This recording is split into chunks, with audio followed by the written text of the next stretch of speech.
go for your variance. I could care. You're in a single-family class zone bordered by a school district. I'm really worried they're going to grant you a variance to put up a nightclub. No, I won't talk to their families. Going into a tunnel.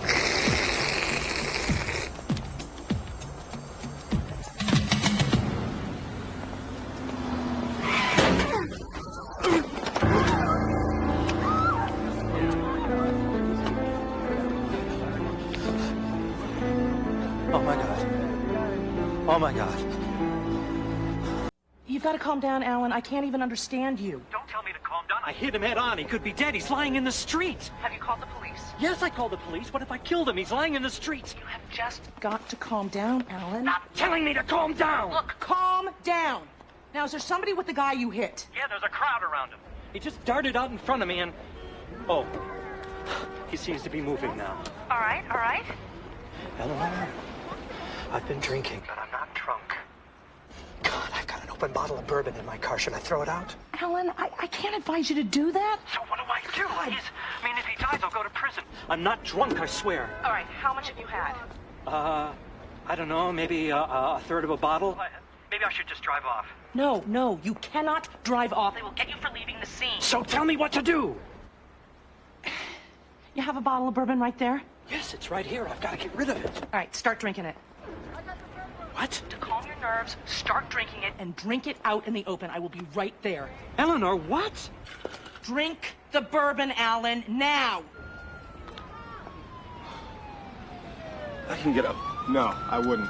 I'd wait for the ambulance. I think I'm okay. I rolled with it. Sounded nasty.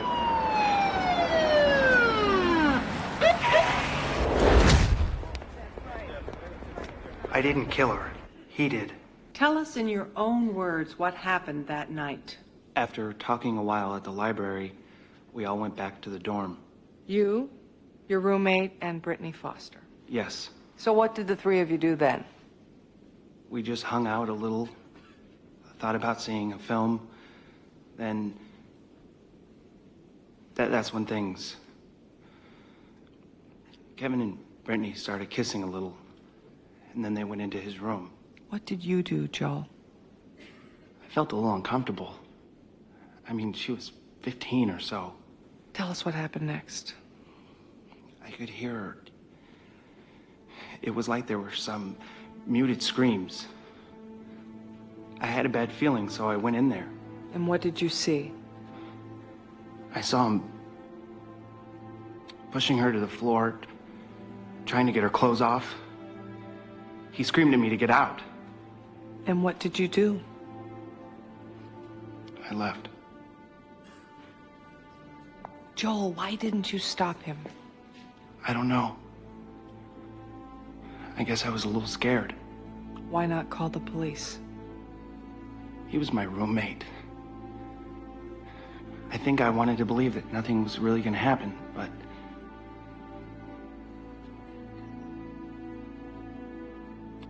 And I was afraid of him. So you just went for a walk? Yes. And when you got back, you found her dead? Yes. You saw him molesting her. You were afraid something bad was going to happen, so you just went for a walk. Asked and answered? Anybody see you on this walk? I don't think so. Where was Kevin when you got back? Gone. He came back a few seconds after me. He pretended he didn't do it. That's when I called the police. That's when you both decided to call the police and had... No, Objection. he killed her. I called the police.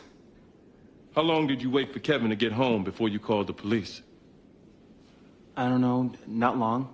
You were looking for his permission to call, or you just didn't know the number? Objection. Withdrawn. Why did you bother to wait at all? Why didn't you just call the police? I was in shock at first. And then he came in.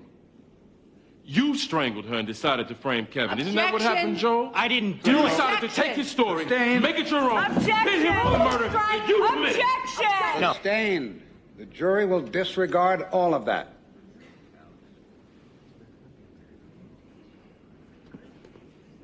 I was crossing the street. I may have darted out a little. I thought I saw a girl I knew, and I heard a screeching sound, and the next thing I knew, I was... He was rolling up my hood and then over, and I thought, God, I thought he was dead. How much have you had to drink, sir? This much, I guess. I needed to calm myself. I wasn't drinking before the accident. I just needed to calm myself. You just need to calm yourself. Do you have any help? Eleanor? Bobby, what are you doing here? I'm the guy who got hit. What? Are you okay? Well, my back's a little stiff, but what are you doing here? I'm his lawyer. This is Alan Gam, Bobby Donald. He's your client, the guy who hit me? Yeah. Small world, huh?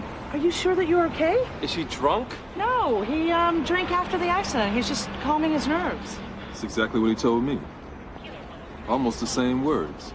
Well, that's because we spoke on the phone. I'd like to give him a breathalyzer. Absolutely. We will cooperate in any way we can.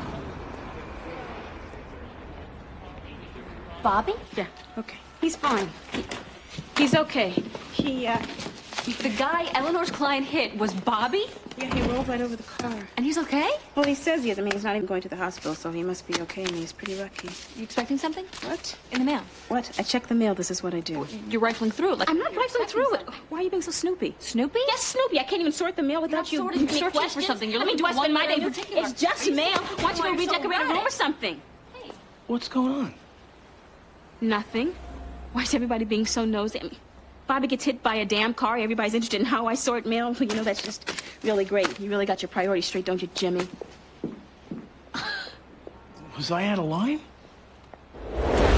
Jury looked like they were believing him. We knew he'd be good, Kevin. Which means I gotta put you up. I don't believe this. He killed her. He just got up there and told my story. The problem is he has no record. You got no burglary, so... He was 17. Listen up. Everybody. Joel has no record. You do. Joel comes from a wealthy family. You don't. Joel has put up shrinks to say that he couldn't have done this. You can't afford to buy any experts. Joel got to testify first. True or not. If you get up there and tell the same story, it's not going to play as well. Kevin passed the polygraph. Joel didn't. Polygraphs aren't admissible. We can't use that. What's going on here, Mr. Young? I'm saying if there's a deal to be made, we might want to think about it. But it's going to involve some sort of guilty plea.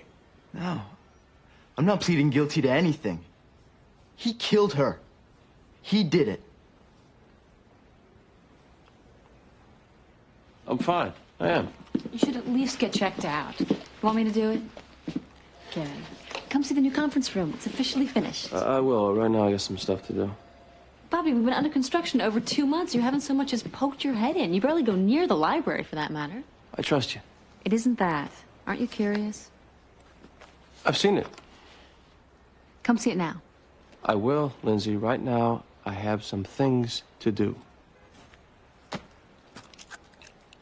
Blow one more time. Nobody light a match.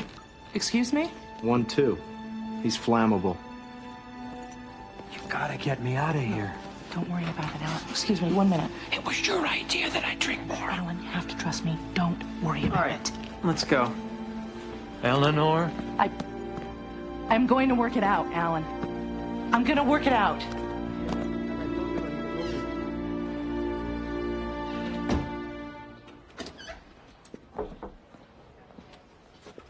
How we doing?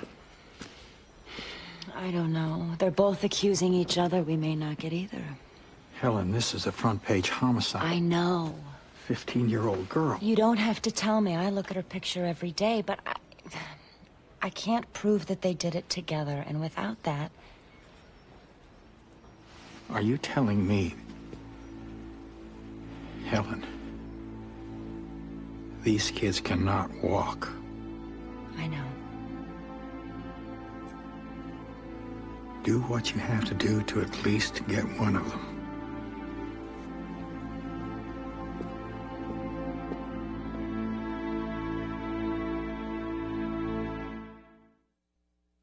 You won't even make PC, Jimmy. He ran a guy down broad daylight, drunk. He got drunk after the accident. All right. Well, you can't prove otherwise.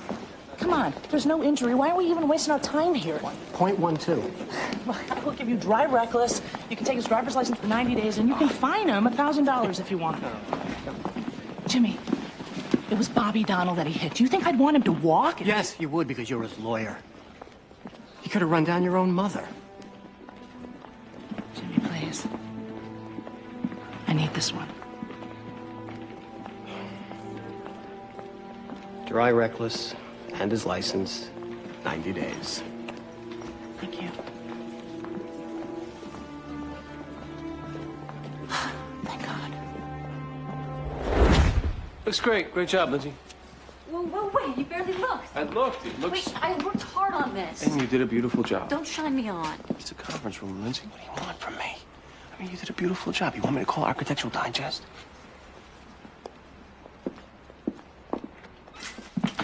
What is going on? Nothing's going on.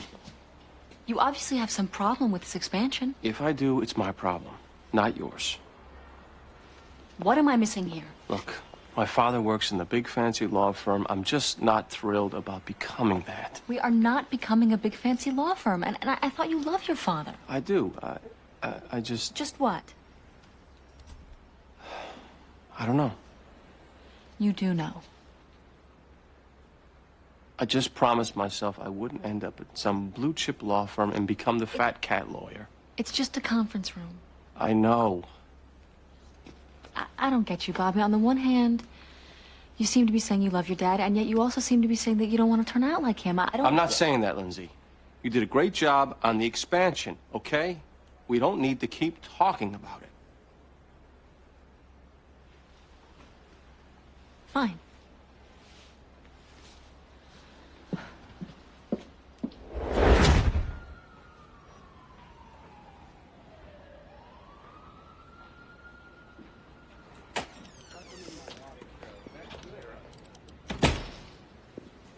How's Bobby?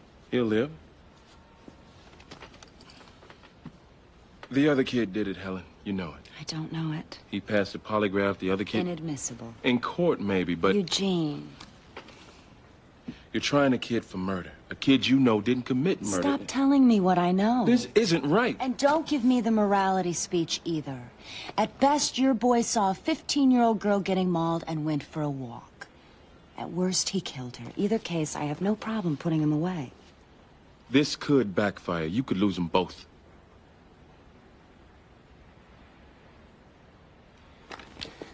I'll give you conspiracy. If he agrees to testify, they were in on it together. They weren't in on it together. Conspiracy, yes or no? No. Dry reckless. Police can't prove he drank before. At no time? Bobby, I don't like being a rat, but Eleanor told the guy to drink. What?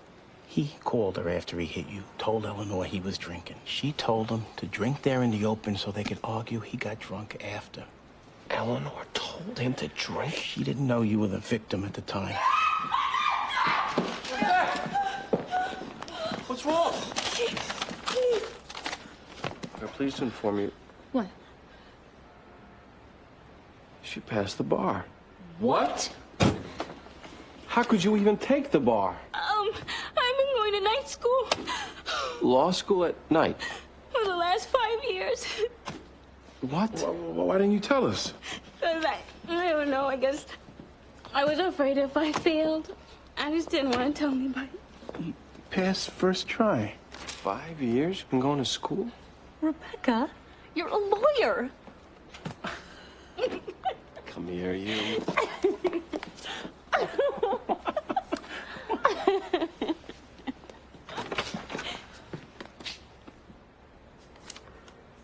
What's going on? Eleanor, in my office.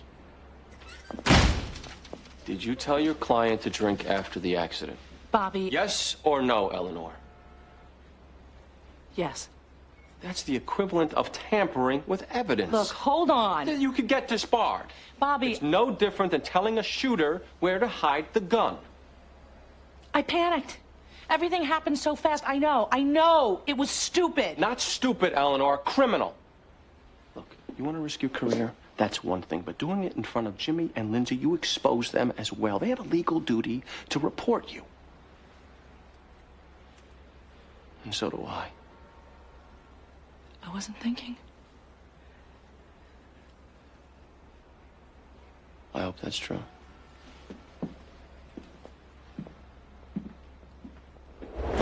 These kids shouldn't be tried together. One murder, one trial. There is such a thing as judicial economy. There is such a thing as fairness, Your Honor. Is that why we're in here? The fairness jingle? Consider the bell rung. I object to your being snide about it, Judge. We got two co-defendants claiming the same story. One went for a walk, the other killed that girl. Her client got to tell the story first. Which you can argue to the jury. This should have been severed from the beginning, and you know... made that argument, you're lost. You can take it up on appeal. Now, I suggest you concentrate on the battles you can win. This is politics. Public wants to lynch somebody, and you're afraid of Eugene! you know Kevin Peters innocent, and you don't have the guts to just... You're free to take it. Hey, you know better. This case should have been kicked from the beginning. You are one remark away from a jail cell, counsel. She's trying to coerce a conspiracy confession from my client because it's the only way she can convict her client. That's your theory, not mine. Right. Be back in a couple hours. Okay. Tuesday's the last day to assert insanity if you're going for that in the Bowden trial. How about the research on self-defense? Jimmy's still working on it? Okay.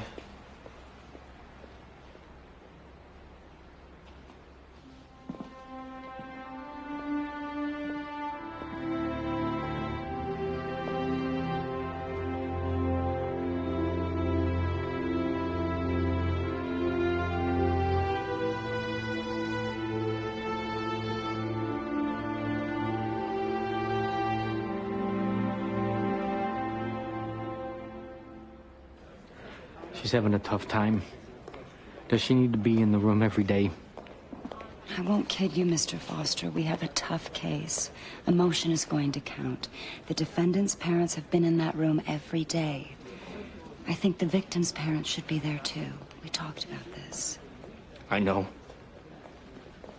We've made it this far. It'll only be a couple more days. You have to get these boys, Miss Gamble. They walk free after... They won't. I promise. They won't.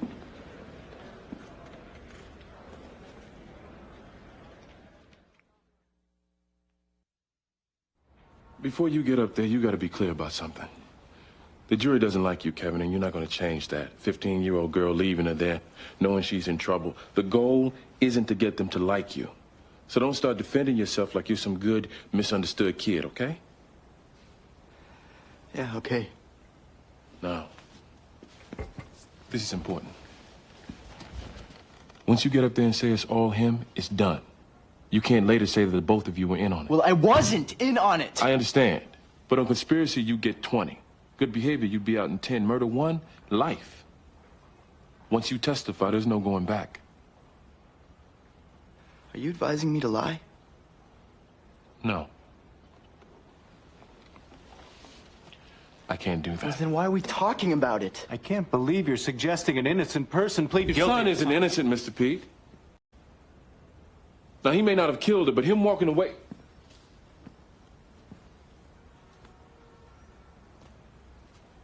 Let's not call him innocent. Time off? Just a few weeks. Or maybe longer. Eleanor. What I did, Bobby, it would have been bad enough had I thought about it first. But I did it on reflex. I did it on instinct. I mean, how do we beat it? How can we fool him? I know. Why don't you just drink out in the open? It was as easy as a knee jerk. You want to know what else is spinning through my head? Too bad the guy's still breathing. A judgment on wrongful death is really minimal compared to pain and suffering, so liability-wise, it's a pity. He's still alive. I think I need some time away. We're scaling back on the criminal cases, Eleanor. We're becoming more... Bobby, new furniture and paint jobs aside, we're not going to remake ourselves. I can't give you time off. Not now. We have too much going on. Can you wait just a little? Yeah.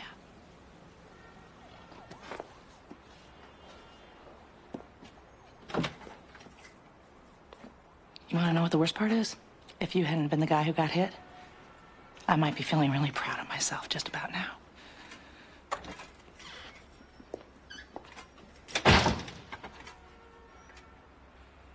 A case My own case. Stolen bike, one-day trial, a couple of weeks from now. No big deal. Well, can I do it? I mean, I haven't been sworn in yet. Will they let me? Oh, you don't have to be officially sworn in, Beck. It's just a stolen bicycle. First offense. Stolen. Can they make intent? I mean, have you talked to the client yet? It could have been a mistake. I mean, did the bike look like his own or duress? There could have been exigent circumstances. Oh, is he a minor? We might be able to make out undue influence. Oh, have you interviewed the arresting officers? Beck. And I'm in that bike. I mean, what about that? I mean, are there any chain of custody issues? I mean, how can we possibly be ready to go in 2 weeks? We have 2 weeks. This could be ugly. He just reversed it. He stayed and I left. To go for a walk? Yes. If you thought she could be put in danger, Kevin, how could you just leave? I was afraid. Of what? Of him. A little. You know, I am ashamed that I left, but like I told the police, I think I just really wanted to pretend that nothing bad was gonna happen. And I walked out that door. She was found in your room, Kevin. But Joel brought her there. You both brought her back in there, didn't you? No, he did. And he killed her. The burglary in 1994. You do it yourself, or was there anybody else with you?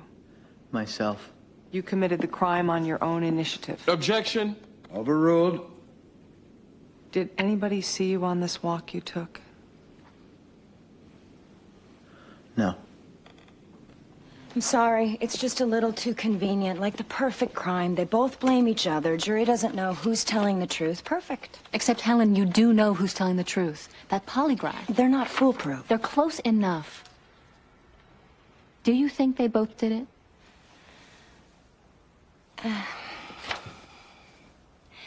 Maybe it's easier to believe a kid could kill than to see somebody about to be killed and just walk away. You could have gone for murder, too. Walking away, you could have argued reckless disregard. I never would have made that, and you know it as well as I do. Look, if you're trying somebody for murder and you don't have a good faith belief he committed that murder... Look, Eugene already gave me this speech. Are you here as my friend or as co-counsel? I don't think you should have a blow-up poster of the victim in your office. That's from a friend.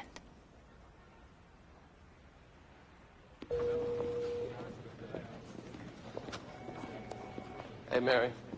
Hey, Bobby.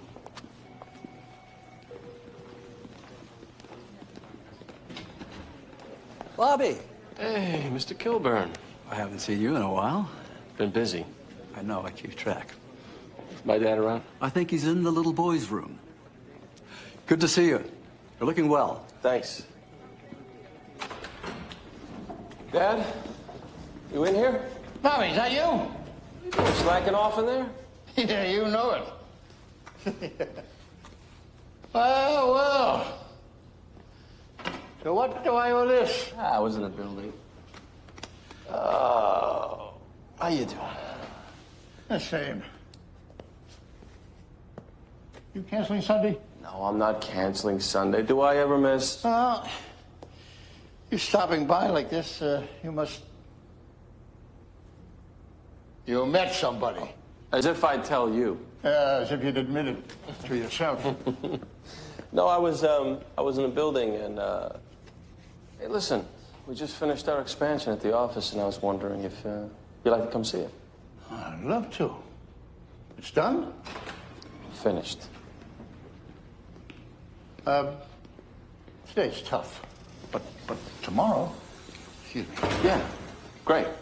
I'll call you before I come over. Perfect.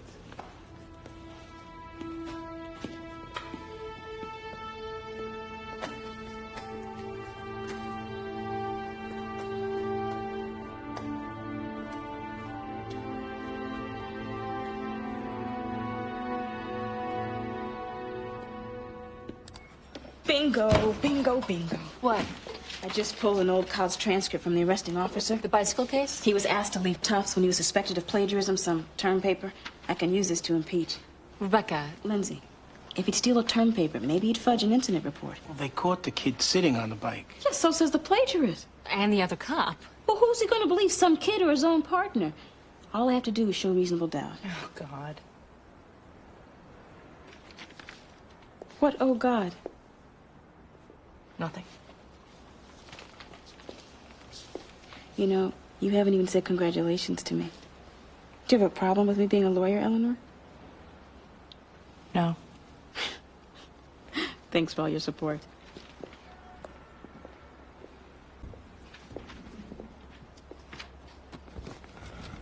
Congratulations, Rebecca. You're a member of the club. You just earned the privilege to distort and manipulate the most noble of all judicial systems. The privilege of delivering opening statements, promising evidence and witnesses you know you don't really have. And you're going to get to warn all your clients against telling the truth, so you'll be able to put them on the stand later to commit their perjury without really exposing yourself in the process. Oh, and you'll get to beat up on a bunch of rape victims at probable cause hearings, scaring them off from testifying at trial. And you'll get to buy lots of little presents for all the clerks, so they might schedule all of your trials on Fridays when the judges are in great moods just before they hit the road to Cape Cod. But best of all, you're going to have the joy of securing the freedom of all your guilty clients, and you'll never have to see them again until they murder or rape the next person, but that usually takes about 2 to 3 weeks, so... Congratulations, Rebecca. You're a lawyer.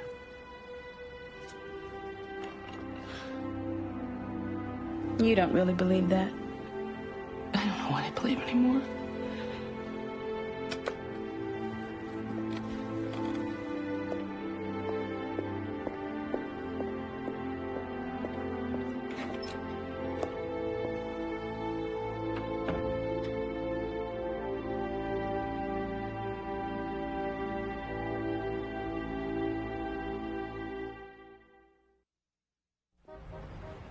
We don't plan on keeping it or nothing.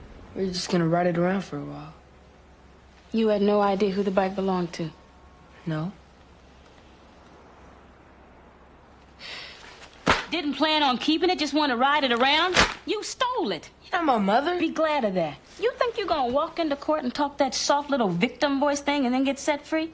It doesn't work like that. Nobody gives a damn if a thief sounds sweet. Now listen to me. I have to be able to tell the judge that you're a good kid, that you feel bad for what you did. Do you feel bad? Yes. Not bad enough you don't. Now, I'll work on this. You go home and start thinking of a way you can pay off on the damage you did. That bike needs a new tire. Mow a lawn, clean somebody's garage, earn the money. You screw up one more time and you get another lawyer. Do you know what I'm saying? Yes. Look people in the eye when you talk to them. Yes. All right. Go on.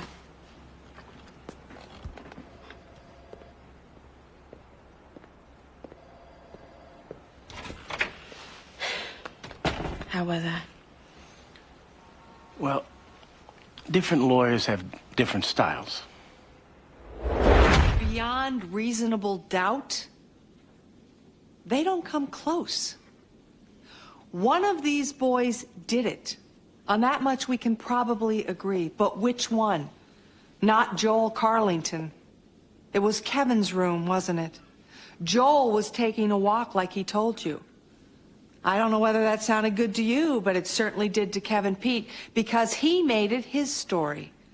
And the prosecution, come on. They don't know who was where, do they? Which is exactly why they had to try these boys together. They don't know which one was where. And she's banking on one simple thing. You would rather punish them both than to see whoever did it go free. Here's Miss Gamble's thinking. If these boys get separate trials, it's likely both juries will find reasonable doubt, thinking that the evidence must be there on the other guy. And then you have 2 quick acquittals. But a combined trial, she's boxed you in. Evidence is the same for both defendants. Either they both go to prison or they both go free. And nobody wants to see them both go free. Beautiful, innocent girl. We've been looking at her picture. Their argument is somebody's got to pay. And the only way to be sure to get the guilty guy is to lock them both up. because we don't know which one did it.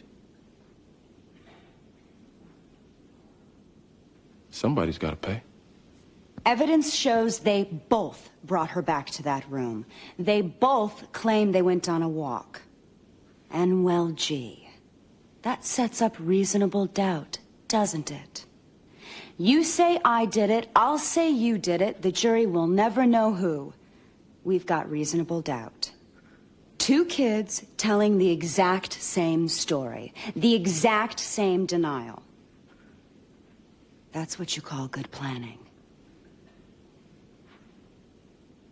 Aren't they smart? Smart college kids.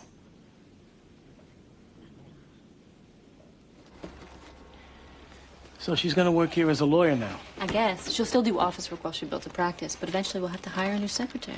I bet her name goes up on the door now. One more name on the door that doesn't start with B. Relax, Jimmy.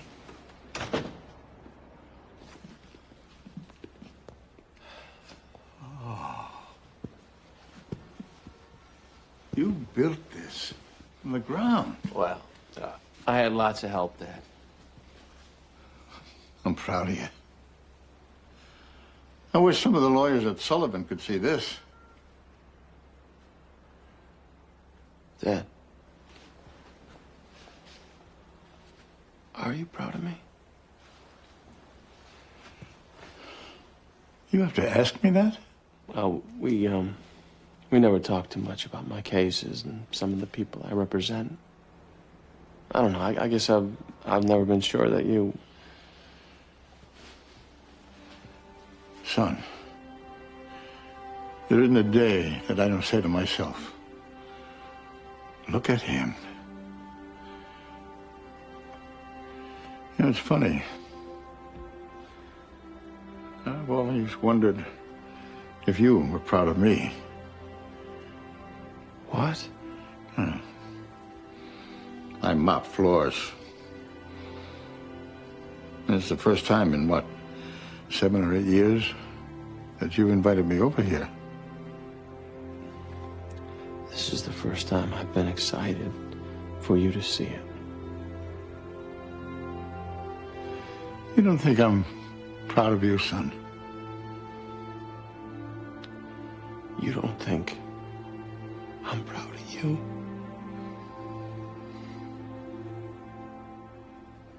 Hey, you haven't seen the library yet. Show me the library, then. Bobby, hey. Lindsay, this is my dad, Stephen Donald. Lindsay Dole. Pleasure. I've heard so much about you. And I've heard so much about you, too.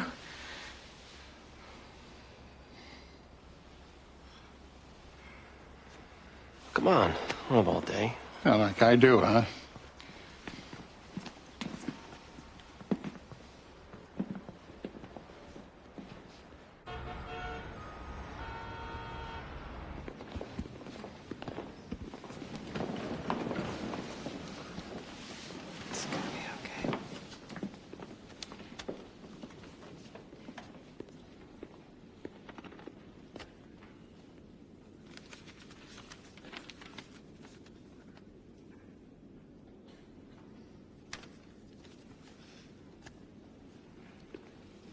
Madam Foreperson, the jury has reached a unanimous verdict. We have, Your Honor. The defendants will please rise.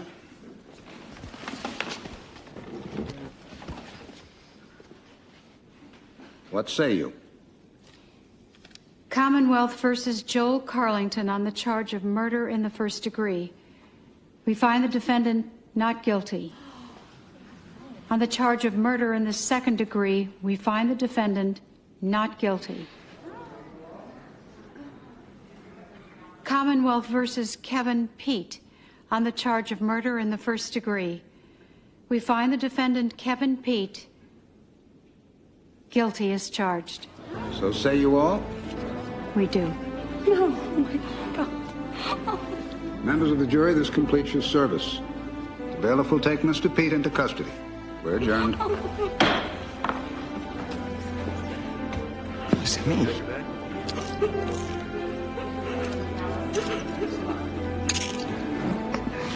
It wasn't me.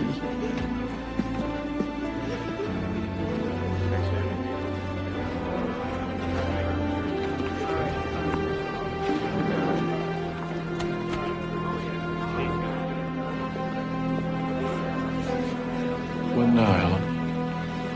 You got your conviction, but for the wrong guy. What now?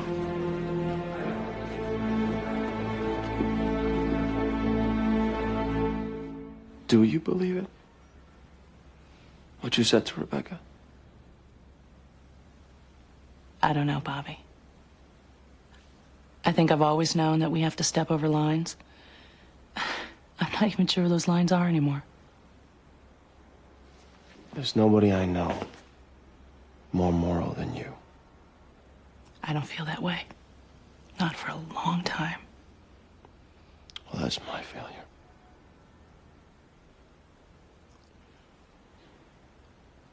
You know, my dad was here earlier.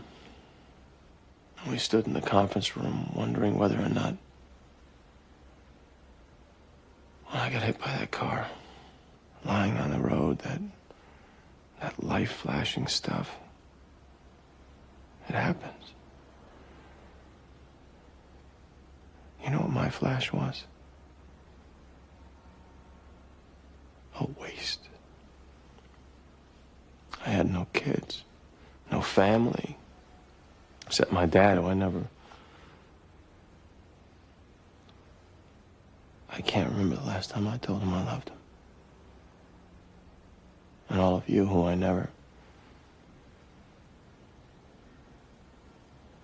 am proud to work with you, Eleanor.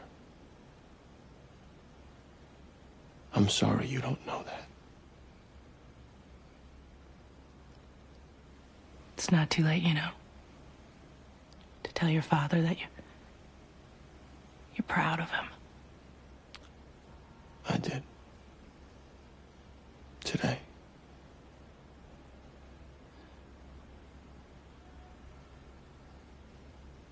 It was overdue.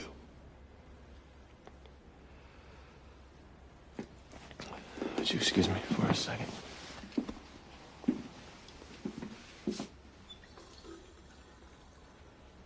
Sure.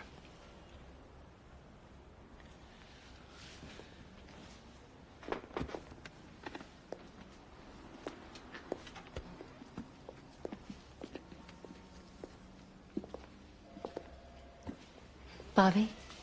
I'd like some privacy, Lindsay. Fine, I won't let anybody else in.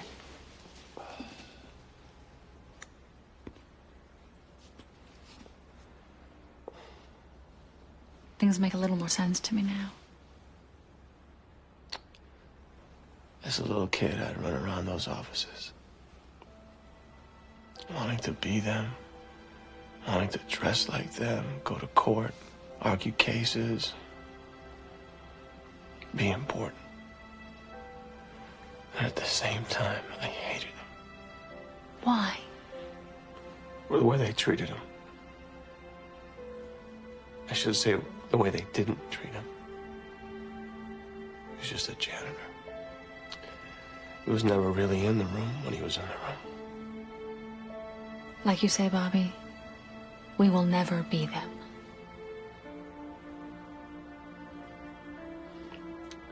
Thanks for saying that. You heard all about her.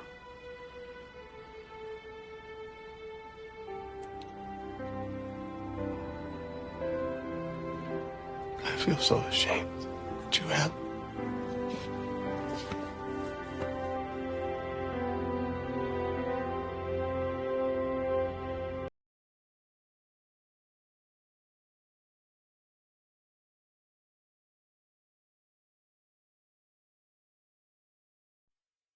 Previously on the practice. What's wrong? She passed the bar. What? I've been going to night school Law school at night.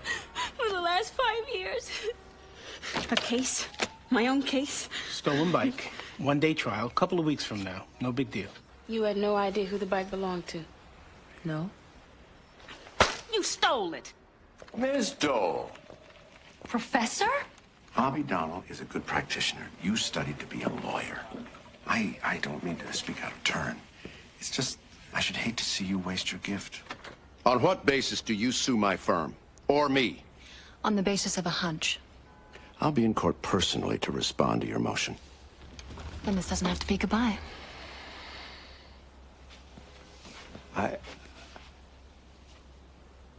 I'm disappointed.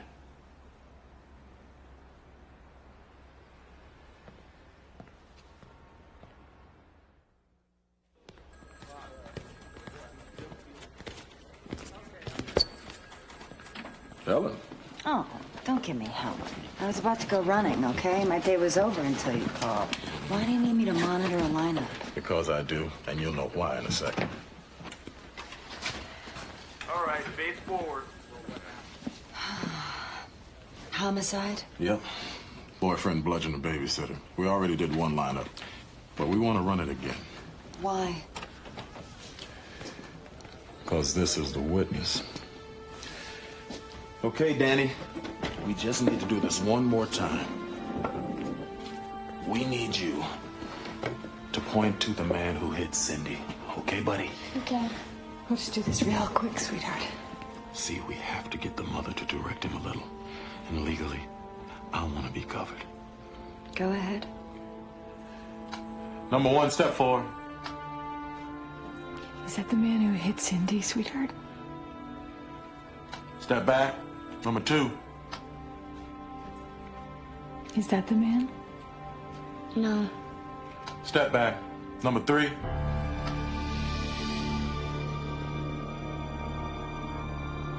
Is that the man?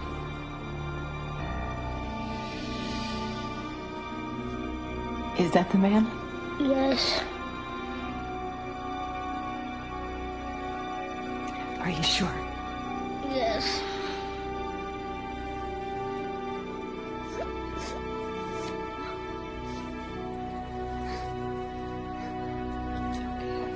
That's right. Well, Thursday's good if we're still looking Thursday. We need to fill the position now. All right, then. Wait, hold on a moment. Tom, a young doll in front. One moment, please. Lindsay. Well, I'm gone for the day. It's your professor friend, Pearson. What does he want? Hello? Hi. Whoa, wait. Slow down. Slow down. All right. Where's he now? Did you call the police? Yes, I'm on my way. Yes, I'll bring Bobby. Okay, just give me your address. What bring Bobby? Bobby's got tickets to the Red Sox game. Come on, the day is just beginning.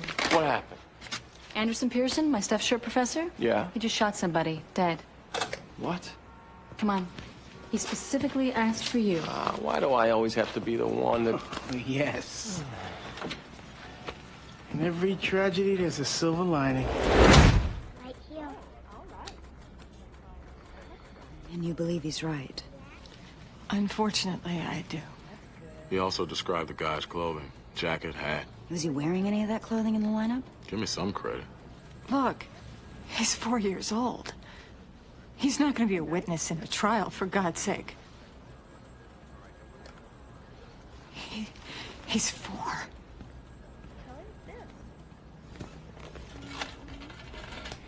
Mrs. Walsh, I'm sure we will be able to collect a lot of physical evidence between now and the trial, but for the purpose of holding the defendant, we may be looking at a probable cause hearing, which might mean your son having testify. I'm hoping not. The arraignment is tomorrow. He doesn't have to be there, and I'll be in touch with you right after.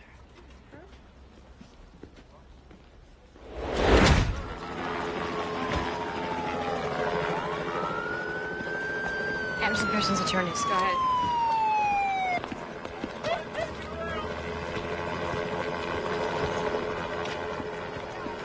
Oh, excuse me. We represent Anderson Pearson. Come on.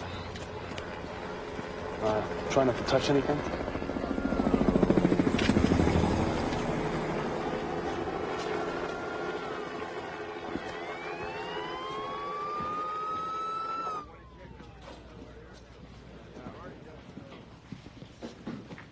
Thanks.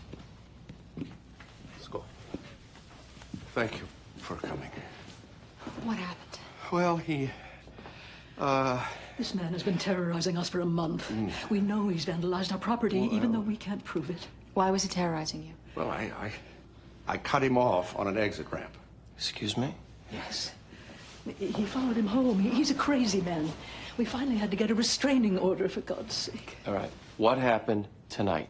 I saw him pull up in front, and I said to Andy, my God, here he is again, and Andy got his gun. Well, I just planned to let him know that I was armed. I wanted... He rang the bell. I opened the door. He was standing there, holding our cat. She was dead. He dropped it at my feet and said, something must be the matter with her. Well, I pointed my gun at him and told him if he ever bothered us again, I'd kill him. And then he said something like, I'm just a little mouse. A mouse couldn't hurt you. And then he said, maybe it was a mouse that killed the cat. And then I was shooting him. What have you told the police? The same as I just told you. No sign of a struggle. The victim had no weapon. It's a no-brainer. You know who this is? Anderson Pearson. He's one of the most prestigious lawyers. Hey, he shot a guy 5 times. Let us surrender him tomorrow at the arraignment. He's not going anywhere. For a homicide? Okay, let's go. We're going with you, Professor.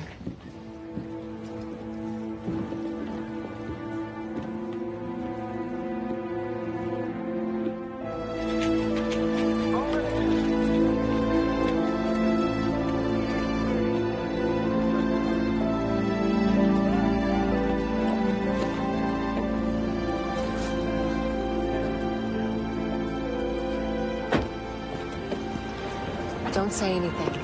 We'll meet you there. Don't talk. Okay.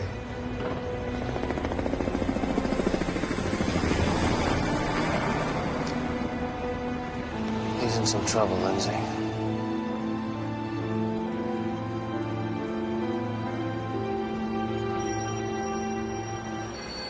It was Jimmy said take it.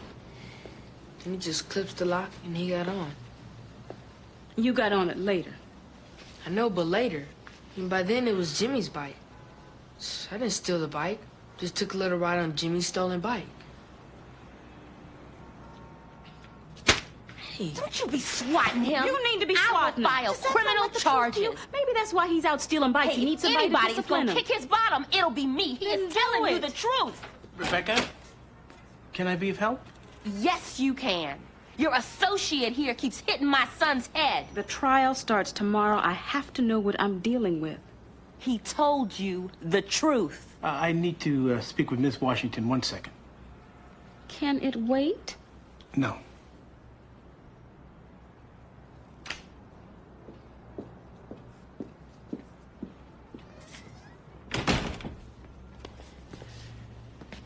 You're not the kid's social worker. I know that. But I have to make a decision as to whether or not I have a truthful witness. If I don't believe him, how will a jury? Well, stop hitting him in the head.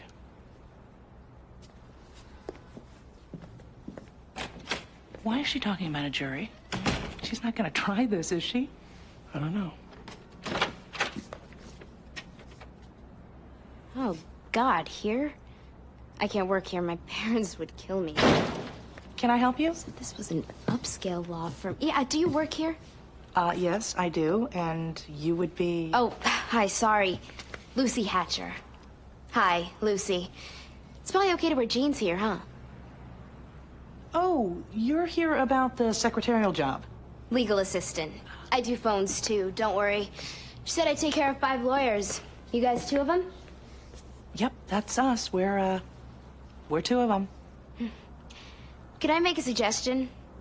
Not that it's my place to give advice, and not that that's ever stopped me, but when you guys meet people, handshake, eye contact, then your name. Just like I did. See? Lucy Hatcher. James Berluti. Good to meet you, James. Lucy Hatcher, hi. Eleanor. Frut. Frut. It's a good name, kind of don't mess with me.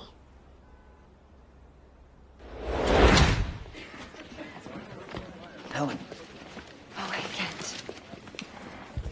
I got Parrish, court-appointed babysitter guy. Oh, God, my condolences. Yeah.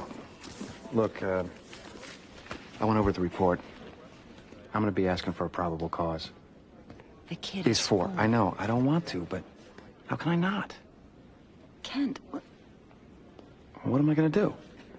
Case number 32427, Commonwealth versus Anderson Pearson, second-degree murder. Robert Donald for the defendant, Your Honor. Waive reading. We're also hoping to waive bail. Second degree, I have to oppose that, Your Honor. I'm afraid I'm going to have to recuse myself. I know Anderson Pearson. We'll transfer you to third session to address bail. Next case.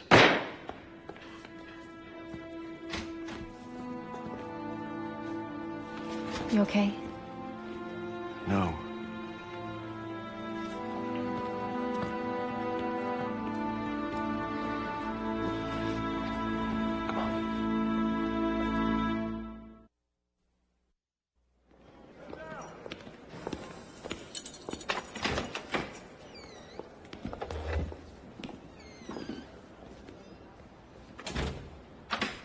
We're not getting bail. Second degree. If they ever gave bail to you, the press. Sorry. I'll be in jail for a long time. That's what we'd like to talk about.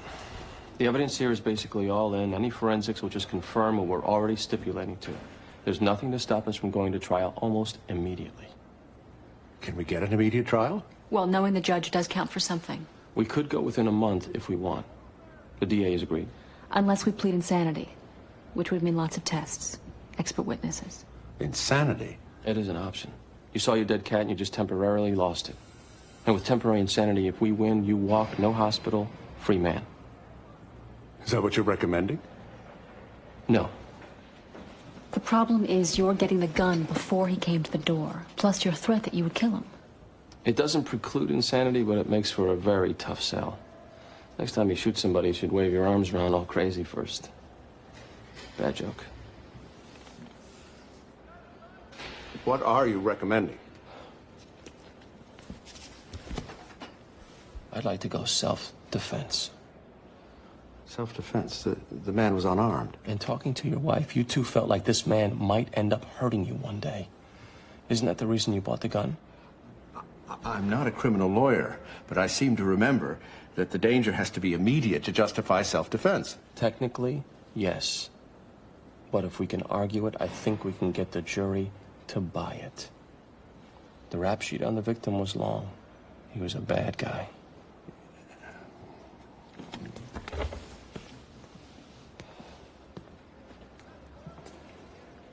If you don't mind, I'd like you to run this by some lawyers at my firm.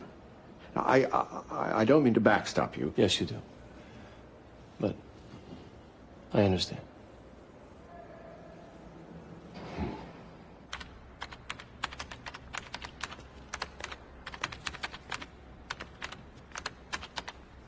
Self-defense? The guy had no weapon. Well, that's what I'm looking up, whether we could still use it. Donald Young in front, please hold. Look, I wouldn't buy it. And I'm a good everyman compass. You know, 1 shot, maybe 2, 5, jail.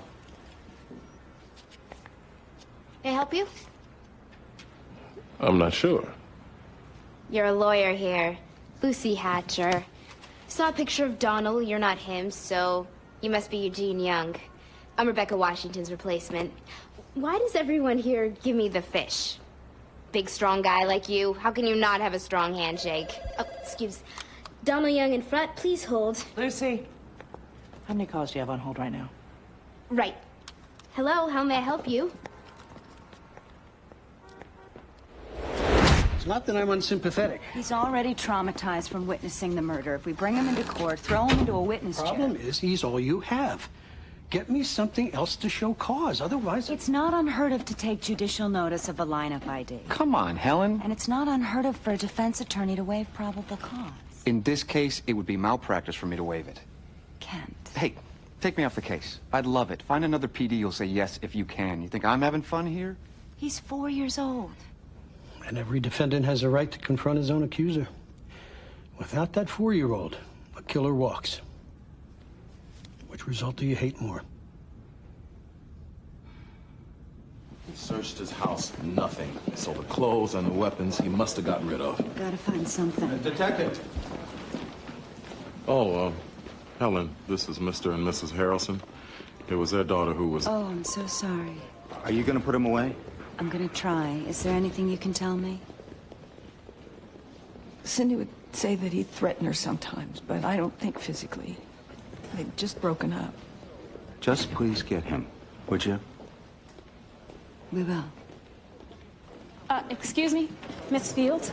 Yes? I'm Rebecca Washington. I represent Michael Baylor. Who?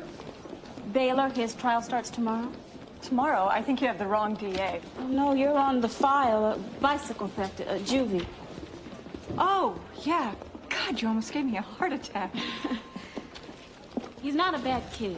No problem. Sufficient facts, no finding. God, for a second. Well, no finding really isn't acceptable. If we admit to sufficient facts, even though it's technically not on his record, it comes back if he's ever arrested again. Well, what are you looking for?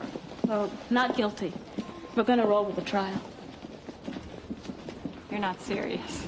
His friend took the bike. He rode on it later, but he's not the one who stole it. You actually want to try this? Well, I'd like for you to dismiss it. I can't do that. Well, I can't advise my client to admit to something he didn't do. So I have to notify the witnesses to show up? We're going to trial? I guess. Ms. Washington, it's a bike. Misdemeanor. I even forgot to fob it off. That's how small this is. It's not small to my client. He wants to keep his record clean.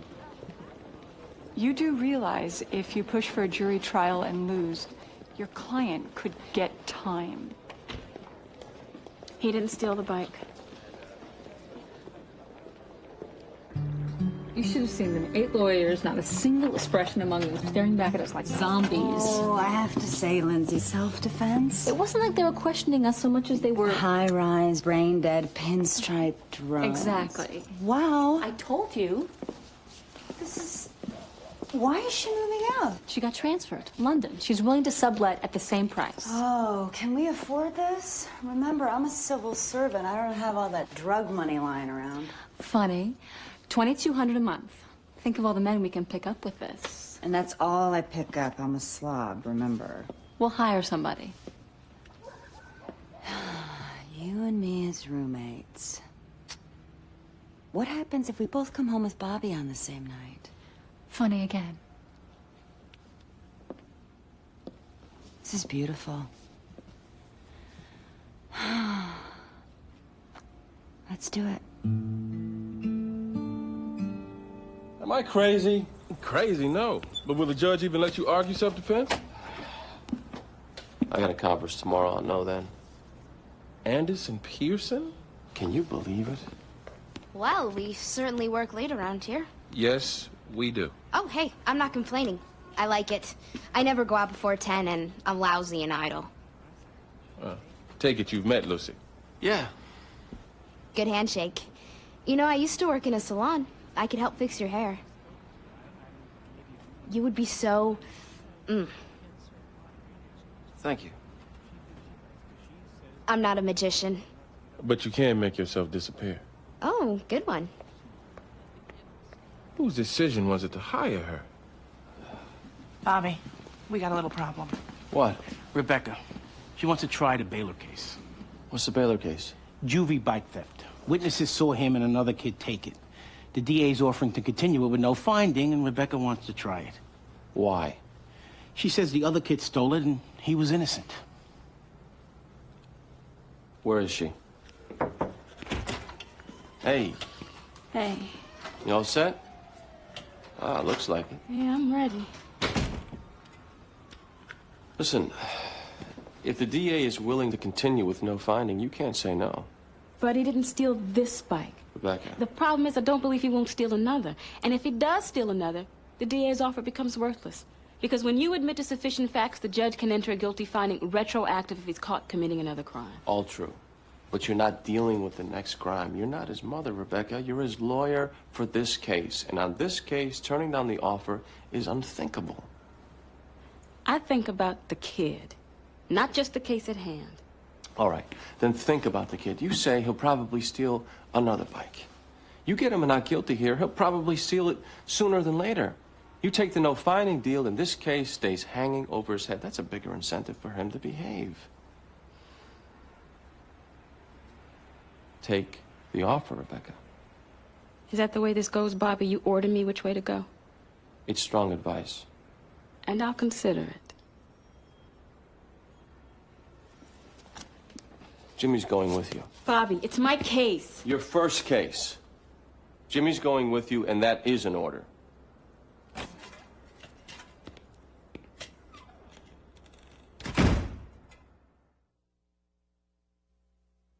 Great. Thanks. Case went to Judge Hiller. Excellent. Maybe. Why maybe? She's a friend, but she's also by the book. 10 o'clock? You should go. Jimmy's research. I highlighted anything First Circuit. Good. You all set? Set. Rebecca. Good luck. Thank you. Go get him back. You'll be great.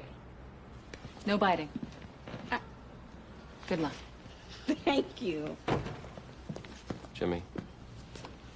I'm there. I wouldn't be arguing self-defense. The guy was a wacko, an armed wacko. The victim was basically stalking him, Your Honor. He showed up everywhere, calling my client Mercedes. Hey, Mercedes, how you doing, Mercedes? Why'd you call him that? Because that's the car my client was driving when they got into the initial dispute. You mean this started with a traffic incident? And the threats started to escalate, and he vandalized their property, and he killed their cat. Well, you can't use excessive force to protect a pet. What I'm saying is the threat started getting more and more dangerous. I understand. And it may have reached a point where he was even about to kill them. But we weren't at that point when your client shot him. Well, I think that's a question of fact left for the jury. The jury is not going to get that question, Bobby. Why not? Because if they're offered self-defense, we all know they're going to jump at it. The defendant is a well-respected family man. The victim is a crazy loon. The jury will look for any excuse to set your guy free. That's not going to happen. You can't limit our defense to what you think. I can refuse an instruction, Ms. Dole. And if you get a bad jury instruction on top of this set of facts, we all know where your client will be heading. I'm doing you a favor here, trust me. You don't want to be arguing self-defense. Technically, she can't block us. Well, without a good jury instruction, we gotta go back to insanity.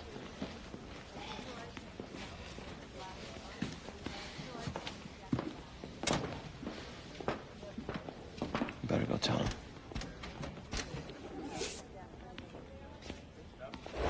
Just give me an idea. Gotta tell the child's mother something. Of course I have to cross-examine him. That's not what I mean, and you know it. Helen, look, my guy may be a murderer, but he's still entitled to the best defense possible. That's our glorious system. Kent. If you had any other evidence, that'd be one thing. But I've got no choice here. No choice, but to what? You have to understand. A probable cause hearing, as far as the defense is concerned, can be used as discovery. So he's just gonna pick away at Danny in a witness chair. Well, if there were My son anything is for in us... terrible shape, Miss Gamble. He just saw a man bludgeon a young woman to death. A woman he was very attached to. I know. And now, can't we do it in a room or even back at our house? Does he have to go into a big courtroom? Well, I'm afraid that's part of the whole idea. What idea? Mrs. Walsh, please. See, part of the plan for the defense attorney will be to shake your son. I don't mean just shake his story, but shake him. He wants this to be an awful experience for you. He wants you to be so repulsed tomorrow that you'd sooner leave the country than let your son go through it again at trial. What's he gonna do? whatever he can. I know this lawyer, he's a pretty good guy, but his duty tomorrow won't be to look out for Danny. This is barbaric. Sometimes it is. We saw them clipping the lock, laughing, and then they took it and rode away. And you're sure the defendant was one of those boys? Oh, yes. Thank you, Ms. Jolly. Was it this boy that actually clipped the lock, or was it the other boy? I believe it was the other one. And was it this boy that rode away on the bike, or was it the other one? The other one, but he ran alongside. Officer, you say you caught my client on the bike. Is that why you arrested him? Yes, ma'am. The bicycle was stolen. We caught your client while he was riding it. And you never saw him before this? That's correct. Never saw him while the bicycle was being stolen?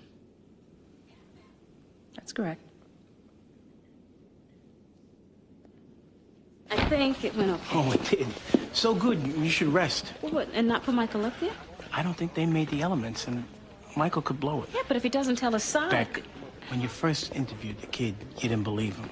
Yeah, I know, but he was there at the scene laughing. I mean, he was caught riding the thing. I think he has to account for that for us to have a chance.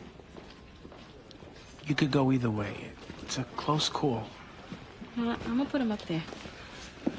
You been over his testimony? Oh, at least 20 times. What about an interlocutory appeal? She's not officially blocking self-defense. She's just nudging us for her own good. I think it's back to temporary insanity. Which means you gotta count the ways you love that cat.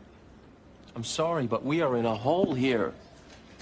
You pulled that trigger 5 times. You bought the gun specifically because of this guy. Your threat to kill him is on record. I still think the jury will sympathize, but... I didn't go to the door to kill him. It just... A gun. You can kill with just a twitch. I didn't go to the door to kill him.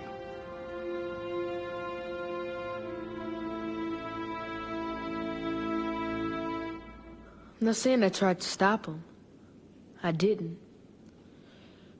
And I did ride it, but I didn't steal it. Michael, did you encourage your friend Jimmy to steal it? No. Maybe I should have stopped him, but I wouldn't steal anyone's bike. I don't steal. My mom, she raised me to be honest. Do you think you behaved honestly here? Not totally. Just kind of went along. But it was Jimmy who did it. You just kind of went along with it? Yes. You wouldn't steal a bike because you're honest. Yeah. 2 years ago, you stole a bike, didn't you? Objection! Overruled. Didn't you steal a bike 2 years ago, Michael? I was never prosecuted for it. Have you ever been caught cheating in school, Michael? Objection! Overruled. Sidebar, Your Honor. Prior bad acts are inadmissible. She can't talk about other things unless they're felonies, which none of these were. I agree, Miss Washington, but the witness opened the door. He introduced his honesty. Now, once he does that, she can cross-examine. It's too prejudicial. You should have thought of that before putting the kid up there. You're kidding me. I take the blame. I didn't know she was gonna ask the kid about being honest. I take the blame. Where is she? Conference room. Bobby. Let me.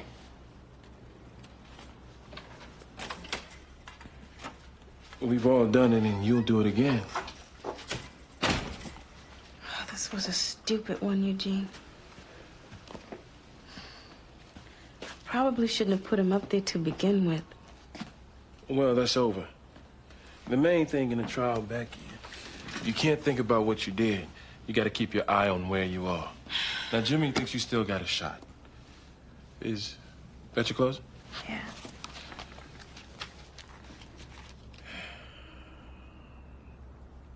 You really think the kid is innocent? I do, actually. Then don't get up there and make a speech. Talk to them. Get rid of all this reasonable doubt stuff. The judge will instruct on that anyway. Just talk to the jury. Simple. Your personality. There's a sincerity that comes out of you. That's going to be your greatest strength in that role. If you get up there and just start thumping, you'll be like every other lawyer. Okay.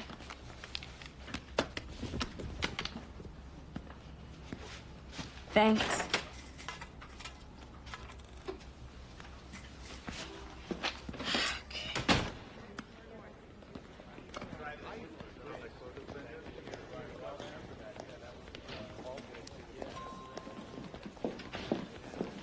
I'm not going to allow it.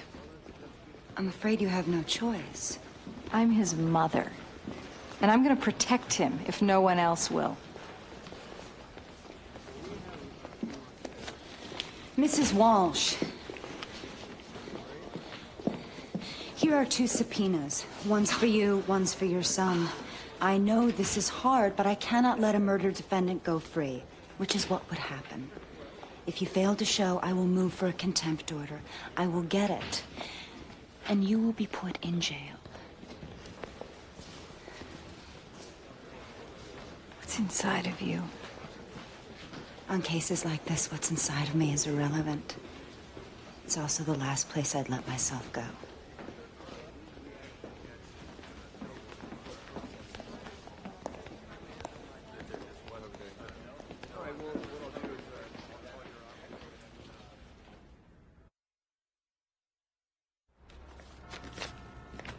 Eugene, I need those timesheets, Eugene. You'll get them? I'll get them today. None of this end of the week try and remember business. We do our timesheets every day. Eleanor, too. Where is she? Why did you hire her? I had to steal her, Eugene. She's a one-woman army, which is what we need. Bobby, good. Gotta make a decision who gets that office. I'm moving Rebecca off my desk. Eleanor has seniority. Lindsay, I have an idea. What? In my office. They're meeting me there? Courthouse. Mother and son. Involuntary manslaughter? Not manslaughter. Straight involuntary, as in no intent. What? He didn't mean to pull the trigger. 5 times he didn't mean it? What he said yesterday, he killed in a twitch. I remember once I was in an argument. I'm screaming back and forth with this guy. Suddenly, my hand hurts. I look down, and I'm squeezing this book I'm holding. I didn't know I was. I didn't mean to. I was just squeezing the book in anger. Yes, but our client squeezed a trigger. There's a difference. Doesn't make it any more voluntary. It's a theory. More important, judge can't shut us down because intent is an element of the crime. They have to prove it.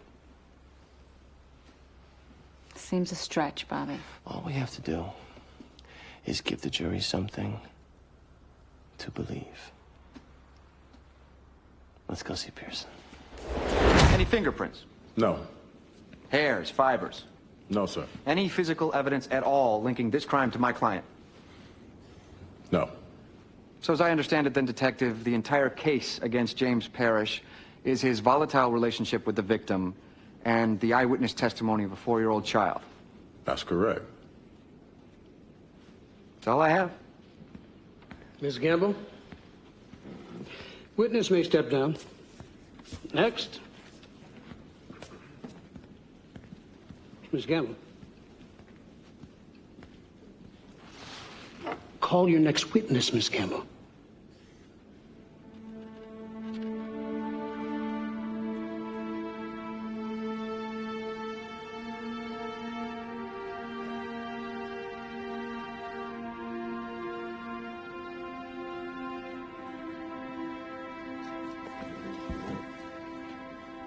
That's all we have, Your Honor.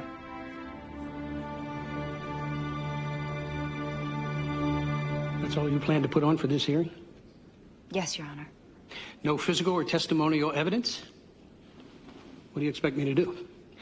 I would ask you to take judicial notice of the lineup identification. In time, we feel we would be able to build a physical case. I strongly urge you not to call it a day here, counsel. The Commonwealth has nothing more at this time.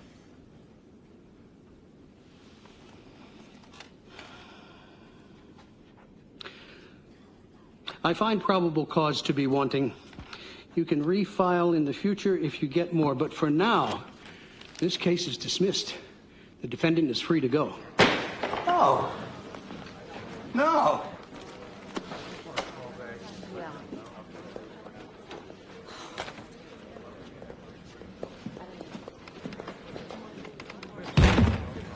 Helen, what in the hell did you do? We have no case, Mike. The kid saw what he saw. He's 4. Tell me I'm gonna get by reasonable doubt. I couldn't make any case based on eyewitness testimony alone. I'm gonna make it with a 4-year-old. So you let a killer walk? He either walks now or later. I cannot justify terrorizing that little boy after what he's already been through. If I thought we had a chance at a conviction, maybe. But you know the result here as well as I do. Tell it to the victim's parents. Get away from me.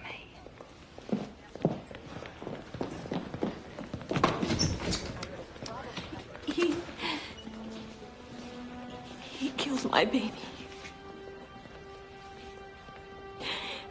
You let him go. If we find any more evidence, we can always refile, but That little boy saw him do it. I had to make a judgment call. I'm sorry.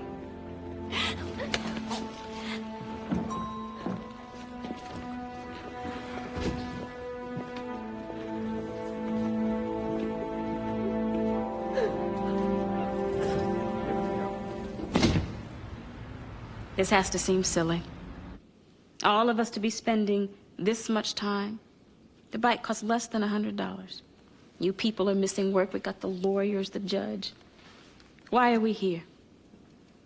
Because he didn't steal it. Yes, he was there, even laughed, rode on it later. You might even say he was a conspirator or an accessory. I bet he was. But he's not being charged as an accessory. See, they're saying he stole it, and he didn't. Now, it would have been better if he had intervened, stopped his friend. Nobody, least of all me, is saying that Michael Baylor acted admirably. He didn't. And if I were his mother... But I'm not. I'm the lawyer. You're the jury. We just address the legal charges. He didn't take it. And there's nothing they put into evidence that proves otherwise. And we all know that that's the truth. And the other truth, the most important one, he really didn't do it.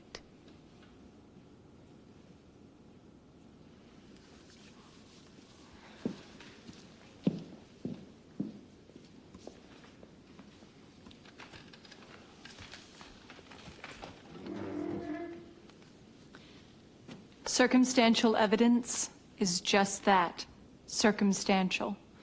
But it can be enough to convict. And as circumstantial evidence goes, he was with the boy who clips the lock, laughing all the way. He runs off with the boy and the bike. He rides the bike until he's caught by a policeman. He's stolen bikes before. You figure it out.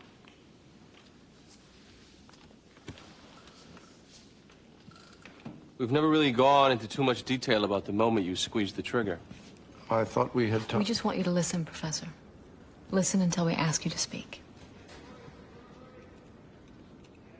Self-defense won't work.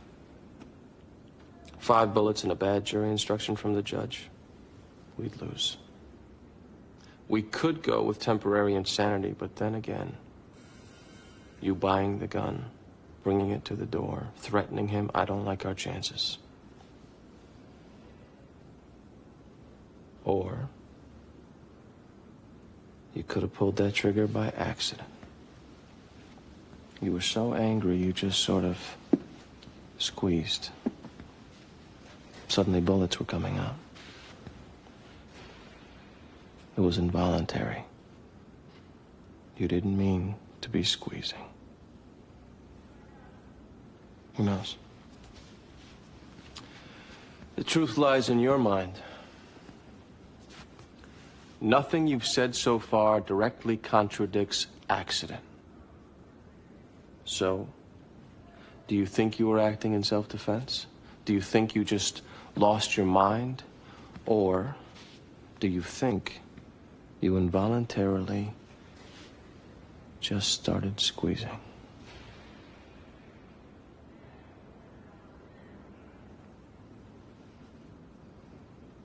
I don't remember pulling the trigger. Good. We'll be in touch. Okay.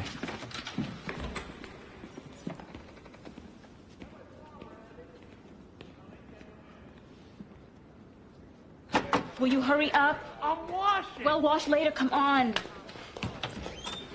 Take it easy. How did you come back so fast? It's a bicycle. Well, what do you expect? It take a week?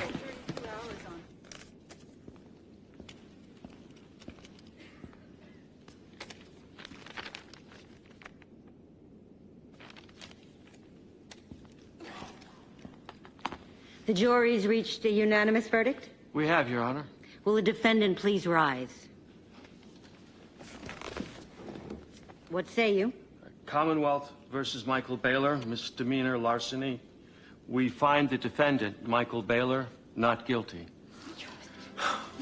The jury is dismissed with the thanks of the court. We're adjourned. You did it. You already won a jury trial. Thank you. It took me 9 years. You've only been a lawyer a week. Hey, you better not be messing up. Oh, don't worry. I suppose I should thank you. I suppose you should.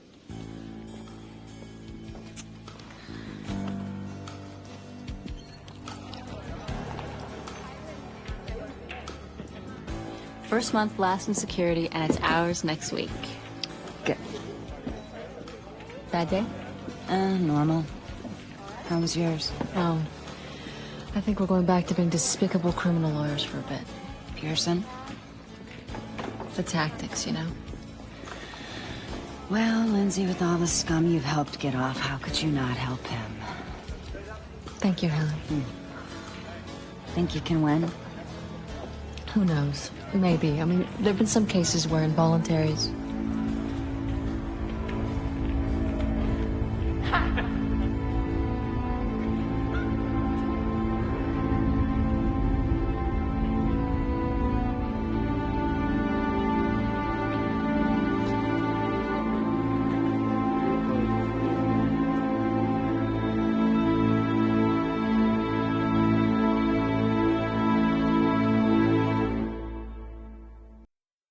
Previously, on the practice. Anderson Pearson, my stuffed shirt professor, he just shot somebody, dead. I'd like to go self-defense. The man was unarmed. And talking to your wife, you two felt like this man might end up hurting you one day. But we weren't at that point when your client shot him. You don't want to be arguing self-defense. You can't limit our defense... I can refuse an instruction, Miss Dole. Do you think you were acting in self-defense? Or do you think you involuntarily just started squeezing? I don't remember pulling the trigger. Good. Yeah. You don't know anything about this single white female attorney, 30-ish? Podiatrist, 40-ish, loves movies in Maine. Spoke to him for an hour on the phone last night. I am not gonna lie. I was so nervous about meeting you. You're rejecting him because of his looks. It just wasn't there, Rebecca, the chemistry. You filed a lawsuit here over a broken date. I'm asking you, why did this hurt more than the other times you've been rejected? She's not like the others. She's not pretty. I've decided to drop the lawsuit. I wish you well in life, Eleanor. I wish you well too, George. Thought it would be one thing if I read all these. Yeah, looks good anyway. Like we read. What the... Are these yours? Yeah, I like shoes. Like them? These are expensive. How... I like shoes. How do you afford them on a DA salary? Oh, no, don't tell me you're gonna be one of those roommates who questions all living expenses. In other news, Look. Harvard law professor Anderson Pearson, also of counsel at the prestigious Finley Hogue, was recently arraigned on second-degree murder charges in connection with the shooting death of an alleged stalker who first encountered the professor in a traffic incident involving the two men. Why is this getting so much attention? Isn't every day a Harvard professor commits murder? He didn't commit murder. Oh, right. The gun just went off by mistake 5 times. You know Anderson Pearson. You think he'd kill? We'd all kill. It's just the circumstances that vary. Oh, there's a proverb. How much time are we talking about? 4 years. 4 years? If you get convicted... But I didn't go through with it. If they can prove you went past the point of no return... I didn't. Fine, but if a jury doesn't believe you, attempted murder, you get convicted, you'll be looking at 20 years. I swear, Jimmy, I would never have killed her. I could never kill anybody. The victim was being treated. Shrink? Dr. Walter Matthews diagnosed him as a schizophrenic. This is good. We need to meet with him, get his testimony. You check out Pearson? He's holding up. But the faster the trial, the better. What about a mock jury? Nah, I don't get much out of that. I say no.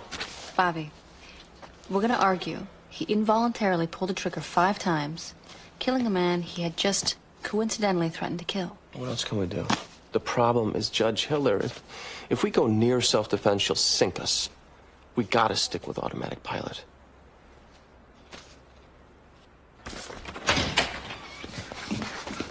Can I help you? Eleanor Front, is she here? Do you have an appointment? No, but this is an emergency. I need to talk to someone. George? Eleanor, I need to talk to you. Okay, what's the matter? Can we go someplace private? Sure, sure. Hey, take them off. Okay, come on. Come on. I don't know what, Eleanor, I don't know what happened. It doesn't make any sense. Take it easy. I Just come on in here I can't figure and it tell out. me what's wrong. I still don't know. I don't know who else to come to. All right, listen, I want you to calm yourself down and just talk to me. Okay. I went to a bar last night. I met a woman.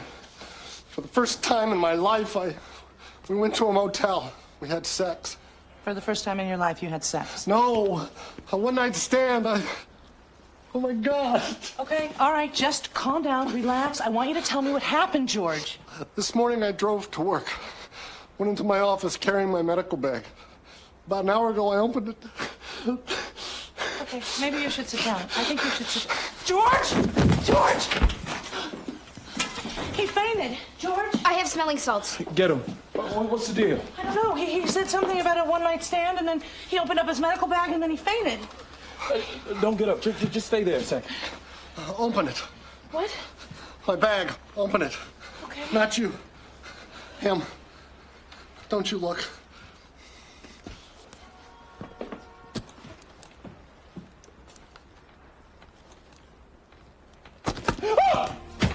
What? There's a head in the bag. What?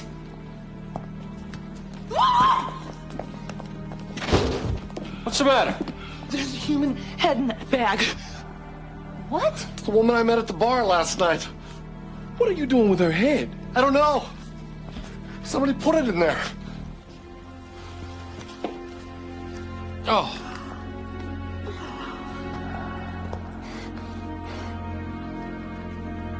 He told me he was working on a sculpture. A sculpture? That he was making me for our anniversary. He said I was to stay out of the attic because that's where the surprise was. But at some point you did go up into the attic. Yes, I went up one day when he was out of the house. And what did you see? Well, first I saw all these criminal investigation books and forensics, all these police research books, and I thought to myself, was he sculpting a corpse? Anything else? Yes, pictures. A series of pictures like cartoons, showing a woman on a stool. She falls back off the stool and hits her head on the edge of the table. And one of the books is open to fatal head injuries. And I start reading some stuff he's written on the back of the drawings. And it started to dawn on me. What dawned on you? That he was planning to kill me and make it look like an accident. And what did you do next, ma'am? I called my son Josh. He's so close to Jesse, I thought maybe he'd know something. He came over, looked at everything. And then what happened? Well, the idea, we couldn't be sure it was true. But at some point, you really did come to believe that he was very serious about this. Well, both Josh and I couldn't ignore what we saw. Thank you. You've been married how long, ma'am? 42 years. To your knowledge, had your husband ever planned to kill you before? No. But given this recent discovery, Can you say you know for a fact that he didn't ever plan to kill you before? Well, I guess I can't say I know for a fact. So, it's possible. Over the years, it's possible he could have planned to kill you 50 different times. That's possible, right? Maybe. And here you sit, very much alive. We gotta call the police. Just give me a second so I can figure out... I don't think we do. We can't conceal evidence, but we don't have to collect it either. Ask me, the sooner he leaves with it, the better... Let him leave with it. Does this happen a lot around here? People bring in heads? Look, before we do anything, I'm gonna go get the whole story. Eugene, go with her. He brought in a head. Lucy? You left the motel when? 1:30, 2 o'clock. And you drove straight home? Yes. I went to bed. I got up. Your medical bag was left in the car overnight? Yes. I swear I didn't do this. Do you know her name? Susan. That's all she told me. Susan. Well, Susan must have had some enemy who followed you home. What do I do? We need to discuss internally our legal obligations. And as for... Look, certain things may not be privileged, and it is possible that we are going to have to report this to the police. What if they think I killed her? You don't know if the body's been discovered yet. No! I don't know anything! Now, George, I want you to listen to me. And this is privileged. What we do next is very, very tricky. If we march into that police station with this woman's head, you are going to be a suspect. And if you did it, I hesitate to offer you up since they are likely going to find much more evidence. And if you didn't do it, it is my instinct that we start cooperating immediately. So for your sake, George, I want you to come clean with us right now. Are you involved in this woman's death? No. I swear to you, Eleanor. No.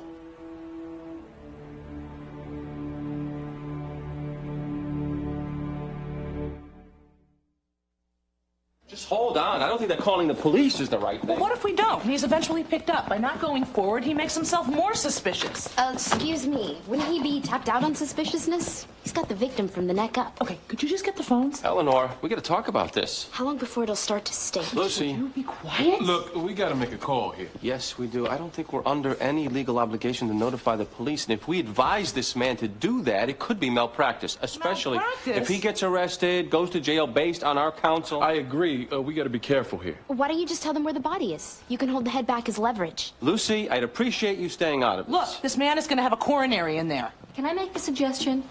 I'm meeting with Professor Pearson in 20 minutes. He teaches legal ethics. The bar consults him on this kind of stuff. Let me ask him what we should do. We can't share privileged information with a man If I who's consult him as a lawyer, privilege extends to him. Whatever we advise this guy, it's probably smart to get an outside opinion anyway to cover us. Meet with him. Meanwhile, I'm off to meet with the psychiatrist of the guy he shot.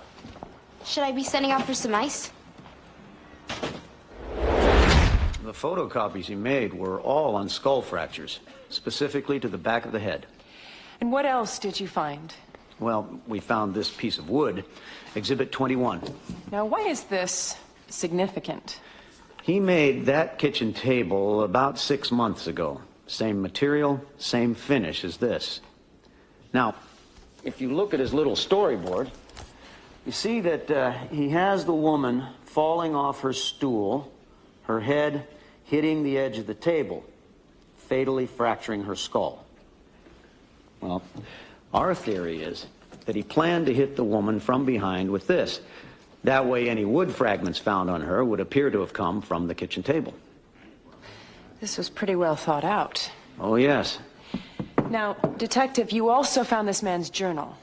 Yes, after getting a warrant, we searched the premises and located a journal containing entries in his handwriting. Okay, I'm going to ask you to read some of those entries in a second, but first, could you give us a brief summary? He describes, in minute detail, his plan to murder his wife. Okay, let's start with June 14, 1998, this clip page right here. Could you please read that for us? Yes. Even the coffee smells better knowing that soon I'll be able to drink it alone. I feel sanguine. Maybe it's a feeling that her death will make the world a more peaceful place. For sure, my world will get better. Good writing. Bobby's meeting with the guy's shrink as we speak. Good news is this was court-ordered impulse control therapy. He has a history of road rage and assaults. That's actually great news. We're still set for a trial in 3 weeks. Yes. We're meeting with some firearms experts today as well. I'll let you know how that goes. Now, it's pretty obvious. To convince the jury that you involuntarily pulled the trigger, you're going to have to testify. Of course. Is there any skeleton we need to know about? No. I want you to keep asking yourself that question. Anything. An old girlfriend in high school who says you hit her, screaming at an umpire or coach at your kid's Little League game, whatever. Anything you can think of that the DA might cross you with, we gotta know about it. I think I'm pretty clean, Lindsay. Okay.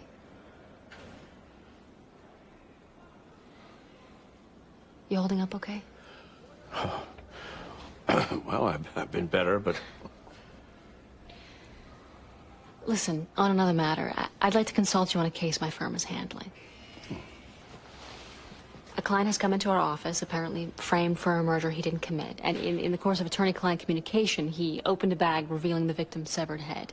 Now, do we have any formal duty to tell the police that a murder has occurred, or in the alternative that we have knowledge of the head's whereabouts?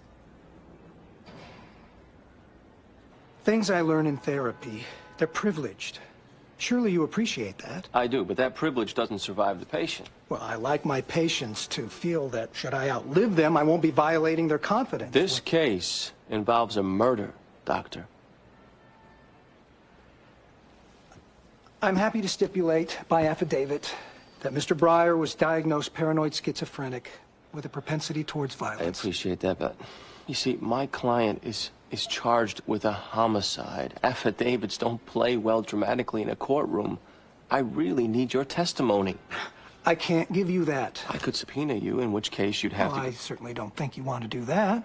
My demeanor might not favor your defense. Well, certainly you would tell the truth. Yes, but remember, your client murdered mine. A bias on my part would be understandable. You know, I'm really confused here. Is it that testifying would be an inconvenience? I don't like the idea of doctors being brought into court to give testimony against their patients. If the people who come through my door have to worry about whether I'm going to reveal what they say, that can only have a chilling effect on their therapy. Well, you're looking at a big picture. I'm dealing with a small one. My client's life and where he gets to spend the rest of it. I sympathize with your problem, but it's not mine. Well, I'll make it yours, if I have to. I'm sorry? We'll get your records. Records which will very likely reveal Mr. Breyer's contempt for Mr. Pearson. And there's probably a few threats in there. If a psychiatrist has knowledge that his client is about to commit bodily harm and he stays silent... My client did not commit bodily harm. Yours did. Which you may have played a role in by not intervening. Goodbye, Mr. Donnell. Dr. Matthews. Violence happened here. Somebody died. If you had reason to see this violence coming, you could be exposed. Now, you want to read that as a threat? Feel completely free.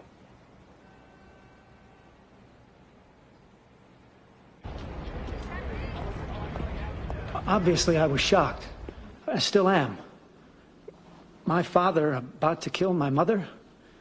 I still can't believe it. Josh, you love your dad, do you not? Very, very much. And would you consider yourself close to him? Yes. I object to this. I don't see the point. Your Honor, the point... I'm simply trying to show that this is not some family split where people are taking sides. The witness is very devoted to the defendant. Why do we need a witness to say all this when you seem happy to say it yourself? All right. Sidebar, Your Honor. This witness isn't up here to offer anything new. She put him up to get in that he thought his father was going to kill his mother. Good try. But what he believes isn't relevant unless he's got some foundation as a mind reader. He's got foundation as his son, and his belief... Isn't relevant, what he believes. Can't be introduced as evidence. Mr. Ward, he's right. Your Honor, I'm simply trying to establish... I know what you're trying to establish. If his own son thinks so, it must be true. No go.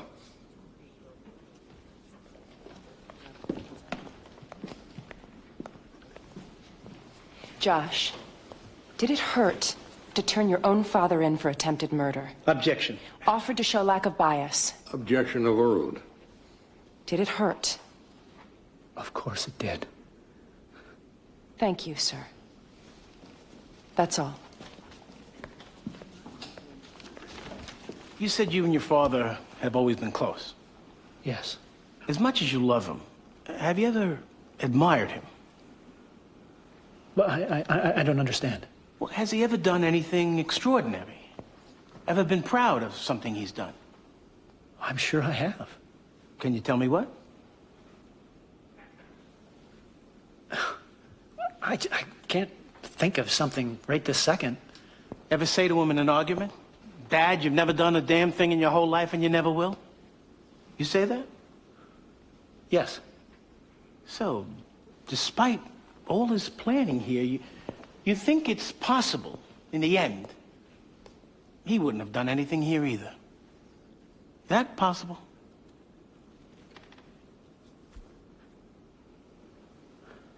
Yes. Thank you. That's all.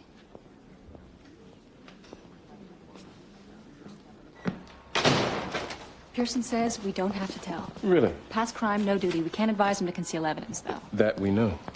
All right, so what's going on? Pearson says it's a strategic decision, not a legal one. That guy's gonna flip out if we don't do something. My opinion is we move forward and we get the police involved right away. Eleanor, you better be sure he didn't do it. Look, I don't know the guy that well, but there is no way he could have cut something. Eugene, it is not in his character. It just isn't. Let's call Helen. Helen Gamble? We got to do this right. We'll have more credibility with her, and we'll get more trust from the police if we come in with a DA. Eleanor, I can't keep waiting. I can't just sit in there and do nothing. Okay, George, here is the plan. We have a relationship with the district attorney, and we're going to go to her. Will I be arrested? I don't think so. Okay, maybe. What? Can we just call her? Tell her over the phone? Just get her down here and then... She's not going to come down here. Get her here, Lindsay. All right. Call Helen.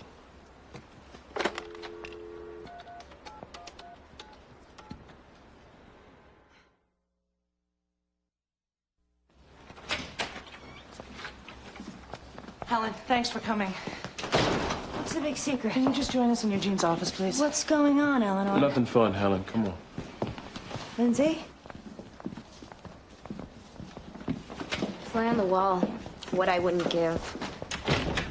Then I left the motel and went home. And you went back? No, never. Well, how do you know she's dead? When he got to his office, he opened up his medical bag. And the woman's head was inside. Look, I wish I were making it up, but it's in the bag. Is this a joke? No.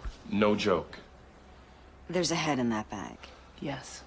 A human head. Helen, we got a situation here. This man has been framed for murder.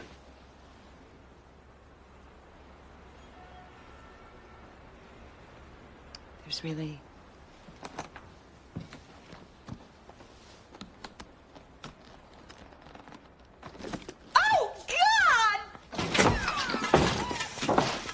Gee, what could have happened?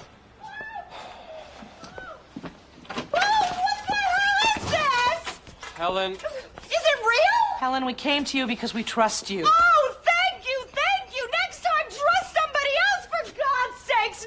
Nice, Lindsay. For God's sake. Calm down. You calm down. What the hell is wrong with you people? Dear God. How long had you been planning to kill your wife? Since 1986. 12 years. But I never really would have done it. Well, Mr. Manning, you bought these forensic science books. You studied up on cause of death. You drew these pictures of how it would happen. It was a hobby. A hobby? I started thinking one day, how hard would it be to get away with murder? Then I started daydreaming about the perfect crime. Killing your own wife? I do love her. I wish we were still together. But she could also be very hard on me. For 42 years, I never stood up to her. Sometimes it was a happy little delusion to imagine her dead. Even to imagine me doing it, it made me feel stronger. But when you go out and buy these books and build a kitchen table as a murder weapon, this went beyond a happy little daydream. The more I thought about it, the more I came to believe I might really be able to get away with this. That's when I bought the books. And I made that table. It was the most fun project I ever had. I'd go up into that attic and I'd lose myself. It made me feel powerful, sinister even, you know. Things I never feel in real life. But it was just make-believe. It was just a game. I never would have gone through with it. Your wife thinks you were going to. Well, I suppose it's hard to plan the murder of somebody and then expect them still to trust you. You know, I said this to you before, I'll say it now. This was just a make-believe world where I was an interesting person. You know, someone to be feared, someone to be respected. I would never, ever have really harmed you.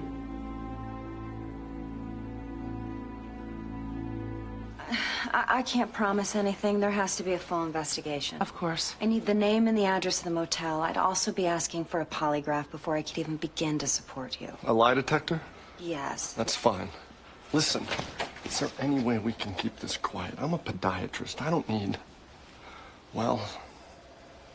We'll try, but I have to be honest with you, Doctor. It looks like a news item.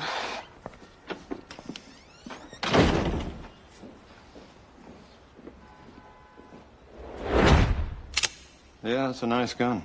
The trigger is light. Yeah, but you gotta pull it. It doesn't just go off. But if his hand did kind of convulse, wouldn't it keep firing? No, you'd have to have some kind of a release. With an automatic, yes. It could empty the magazine if you kept squeezing the trigger, but the semi-automatic... But with the auto recoil, it is possible that with one squeeze... Well... Mr. Schramm, let's cut through it. We need an expert to take the stand and basically testify that between the light trigger and the automatic recoil, it is possible for a man to just sort of squeeze and have the entire magazine empty. We're gonna find that expert. He's out there somewhere. The question is, have we found him yet? What's the fee? $1,500 a day. Let me think about it.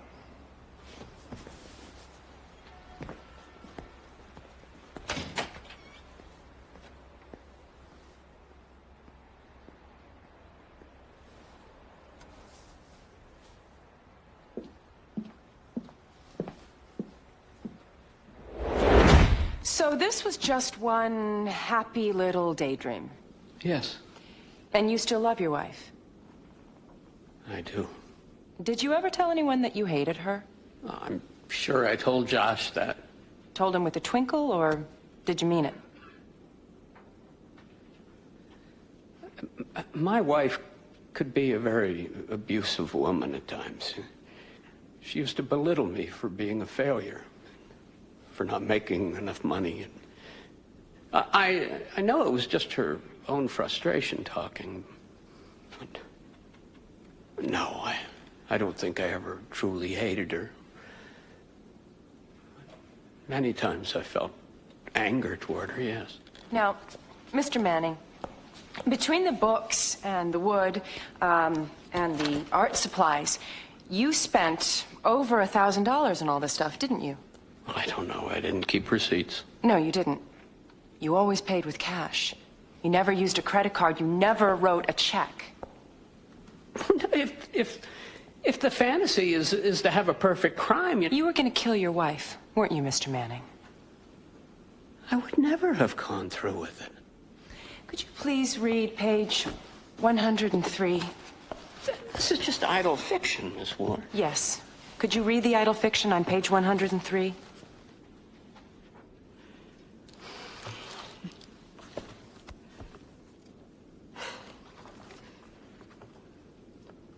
When I close my eyes, I can hear the sound of wood hitting skull, like the crack of a baseball bat.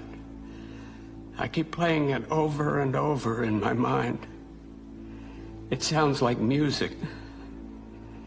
Soon I will hear the music, and she will be gone.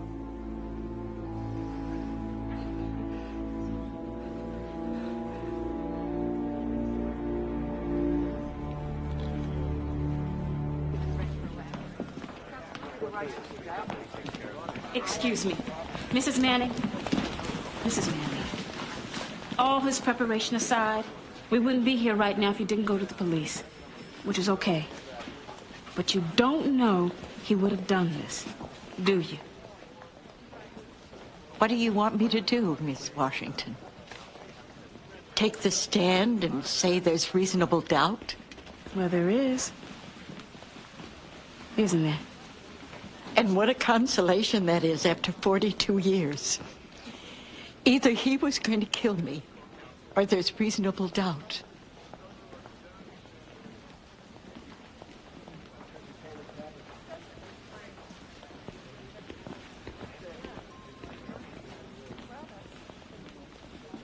Jimmy, can I close?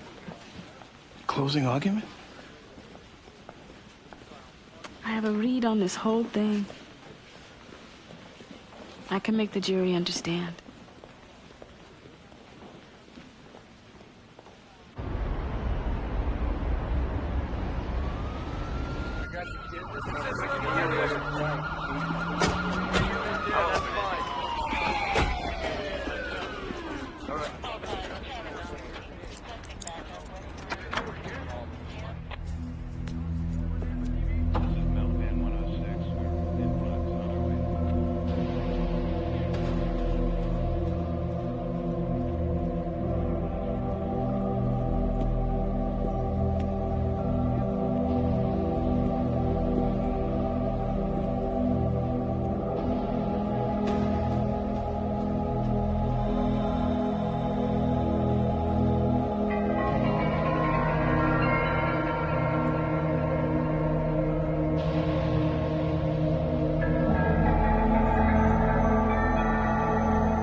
Let's take some pictures.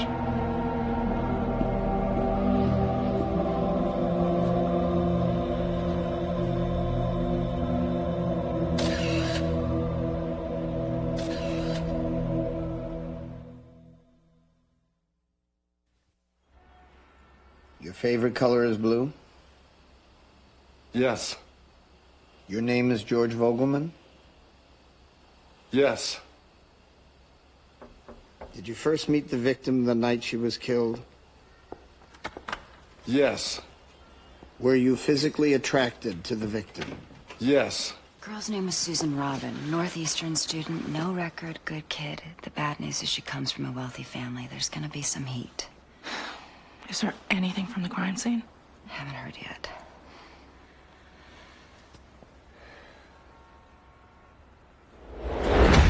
Is it strange he went so far as to buy books, sketch it out, make the murder weapon? Of course it is. It's even deranged.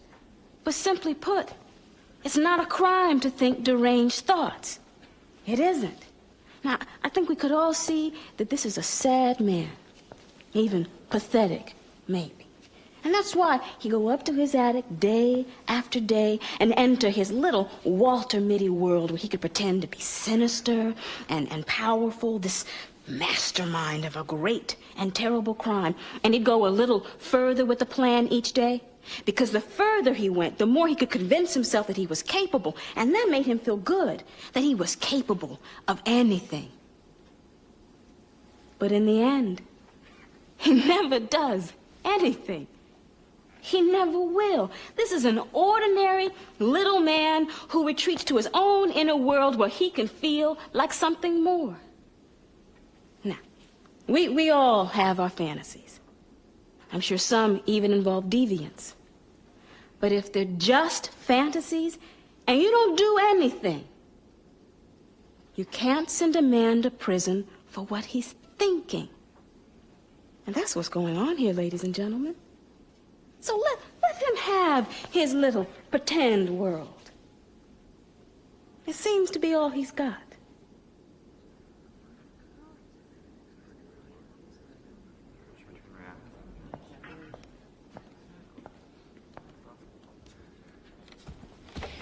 He made the weapon. He researched how to do it. Now, what are we supposed to do? Wait until he's in full backswing with the wood before we place him under arrest? What if he had killed her? Wouldn't we all feel silly saying, hey, we thought it was only a game? Made the weapon. Studied forensics. Made a storyboard of the crime. How far are we going to let him take it? Go back to that room and read page 103 in his journal and note his anticipated delight of wood hitting Skull, of her being gone. This is not a zealous police force at work here, people. His own son, somebody who loves him, had to step in. This is a murder waiting to happen, ladies and gentlemen. You can either prevent it or not.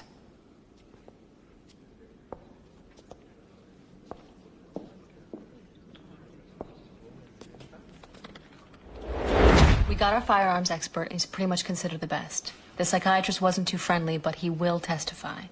It figures to be a very short trial. How short? It could even be 2 days. We're stipulating as to as much of their case as possible. Now, the fewer witnesses they put on, the thinner their case will seem psychologically, and the whole thing will turn on your testimony. Well, we're putting up some psychology experts, aren't we? How panic can trigger a reaction such as mine, or anger. We don't want to. It could play like a rich defendant paying for science. That could alienate the jury. We'd rather have you just tell them. Well, are you sure? I mean, we've stipulated most of their case, and what? We're putting up just 3 witnesses? 4, if we call your wife, which we probably will. What? A 2-day trial to determine the rest of my life. Professor, we're good at this. Oh, I know.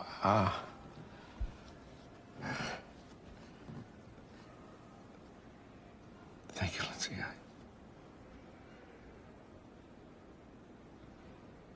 Mere preparation is not enough.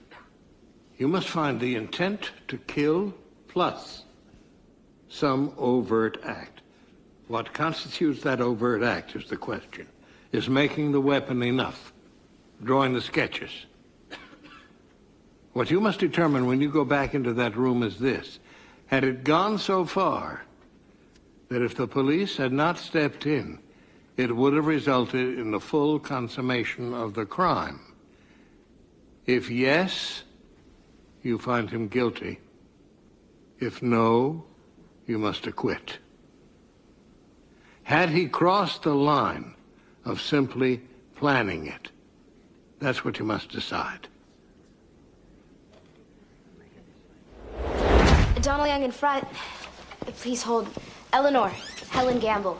You leave out Dole. Excuse me? You always say Donald Young and Frut. You leave out Dole. Oh, do you mind? The rhythm's better. I'd kind of like you to say Dole. No problem. Helen, come on. Even so, this is premature. Why can't we wait and... Oh, God. Can we surrender him here? Look, I just don't... Yeah, sure. Okay. Thanks. Polygraph was inconclusive. The only prints found on the scene were the victims and George's. It's hitting the press. They're gonna arrest him. On what? On what? Last seen with her has her head. They've made arrests on Les, Lindsay. So what's happening?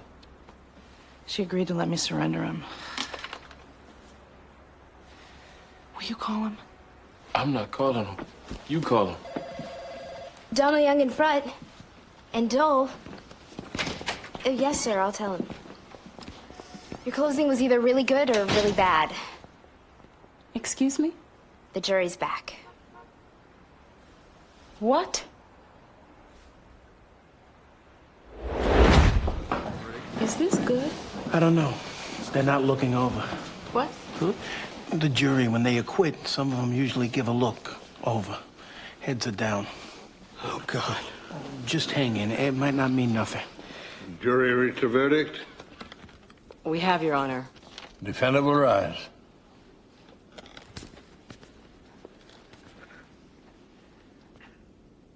What say you? On the matter of the Commonwealth versus Manning, on the charge of attempted murder, we find the defendant, Jesse Cowens Manning, not guilty. Oh, thank God. Jury is dismissed with the thanks of the court, and we are adjourned. Thank you. Thank you. Find a new hobby, Mr. Manning. Yeah.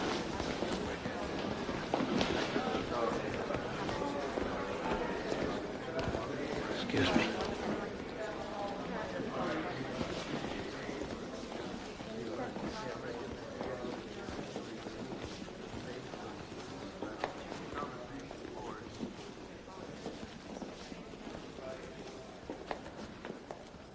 You ever dream about killing me, Dad? No, son.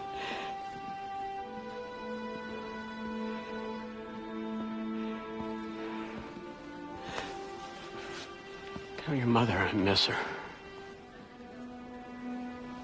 Yeah.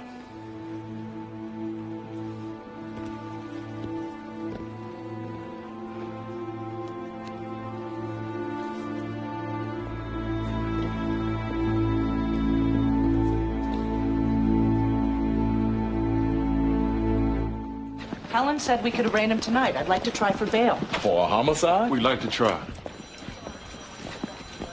George Vogelman, you're under arrest for the murder of Susan Robin. You have the right to remain silent. Anything you say can and will be used against you in a court of law.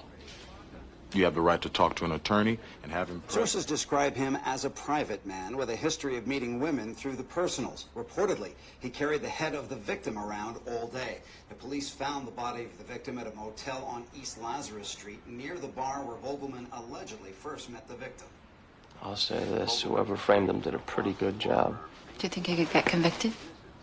Well, they can't come up with a suspect. Donald Young and Front is also representing Anderson Pearson in his murder trial. Look. Why does everybody leave out Dole? What am I, a pineapple? We expect to impanel a jury by the end of the month. Mr. Pearson, you'll recall, is charged with second-degree murder after he shot... Seems we suddenly drifted into homicides again. Yeah.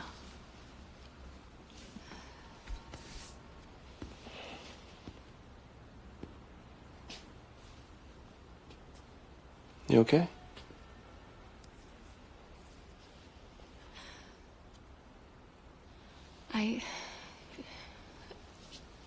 The way we strong-arm witnesses, I mean, I know we had to a little, but... Lindsay, I can put Eugene on this. No. I want to be on this case. Why? Good question. Something tells me you know the answer. Remember when I was up against Pearson in the tobacco case?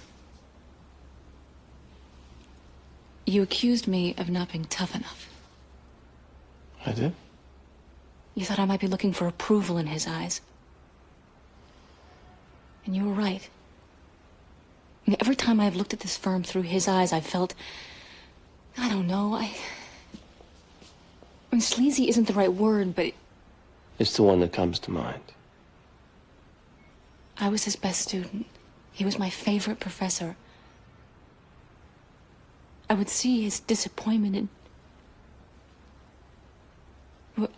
And now, the chance for me and this firm to fight for him, to rescue him, it feels like this chance to ratify what we are, and yet the things I've been doing to help save him. To get that approval.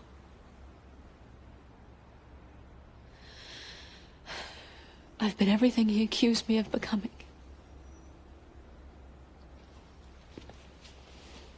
And what is it you've become?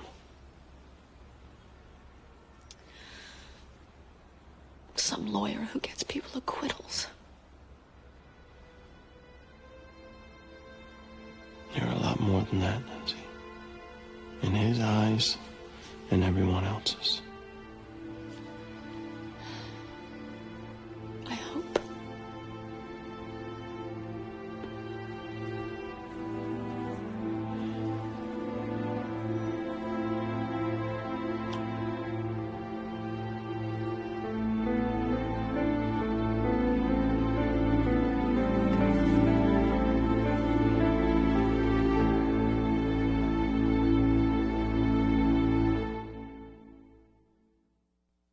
Previously on the practice. This is an emergency. I need to talk to someone. George? My bag. Open it. What? There's a head in the bag. It's the woman I met at the bar last night. What are you doing with her head? I don't know. Somebody put it in there. George Vogelman, you're under arrest for the murder of Susan Robin. Anderson Pearson, my stuffed shirt professor, he just shot somebody, dead. I'd like to go self-defense. The man was unarmed. And talking to your wife, you two felt like this man might end up hurting you one day. But we weren't at that point when your client shot him. I think that's a question of fact left for the jury. The jury's not going to get that question, Bobby. You can't limit our defense to You what don't want to be arguing self-defense. Do you think you were acting in self-defense? Or do you think you involuntarily just started squeezing? I don't remember pulling the trigger. Good. We need an expert to take the stand and basically testify that between the light trigger and the automatic recoil, it is possible for a man to just sort of squeeze and have the entire magazine empty. What's the fee? The victim was being treated. Shrink? Dr. Walter Matthews diagnosed him as a schizophrenic. This is good. We need to meet with him. Things I learn in therapy, they're privileged. This case involves a murder, Doctor.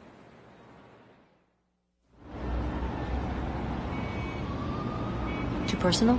I don't think so. But it certainly isn't relevant. You'll get slack. The last thing a DA wants is to get up and object to an opening statement. But here, starting on page 3, you got to tone this down. That's sort of our story, Bobby. The problem is, if you tell it, you steal the thunder of Pearson's testimony. That's where this thing is won or lost, with him on the stand. Don't go near the dead cat. Really? They got to hear that from him. Do you think he's guilty? I think under that set of circumstances, a lot of people would have pulled the trigger. Yeah, out of revenge, maybe, but we can't go with revenge. Our case is accident. Our case is getting the jury to want to let him go. If we can do that, they'll find accident. Well, then Judge Hiller will give him the instruction of a lifetime. 12 people on the jury. All we need is one.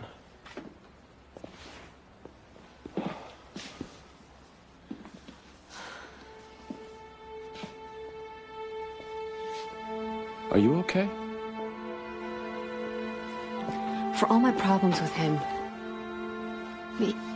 he's like my father. You know, in fact, he believed in me more than... Are you too close to this? No. Because that opening statement... I'm fine. The fresher your testimony, the better. I don't want you up there with just a cold memory. The more you still feel it, the more they will. I will never not feel that moment, Bobby.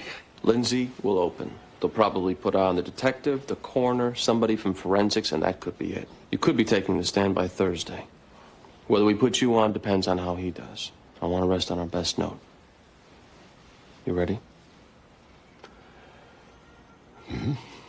Are you? We're ready.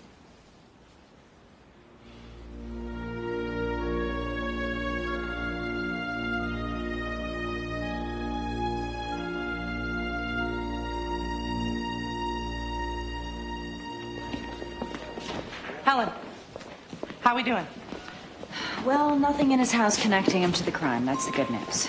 What's the bad? Oh, well, your buddy George has a little home video library, Eleanor.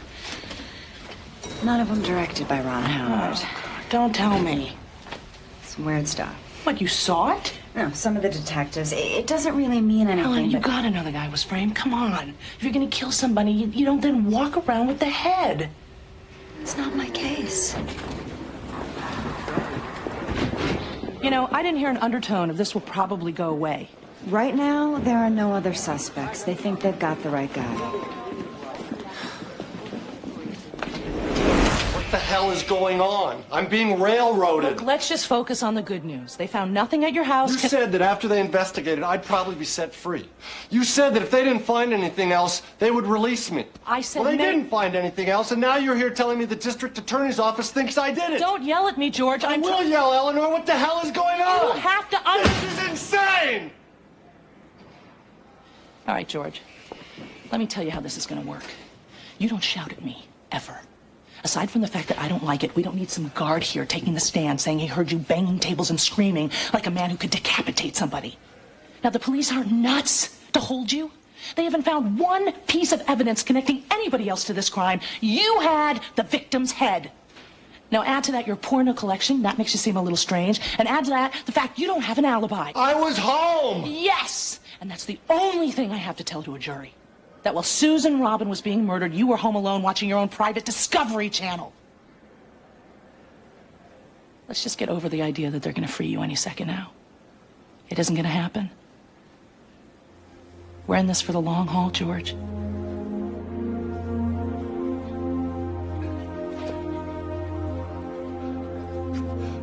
This just can't be happening to me.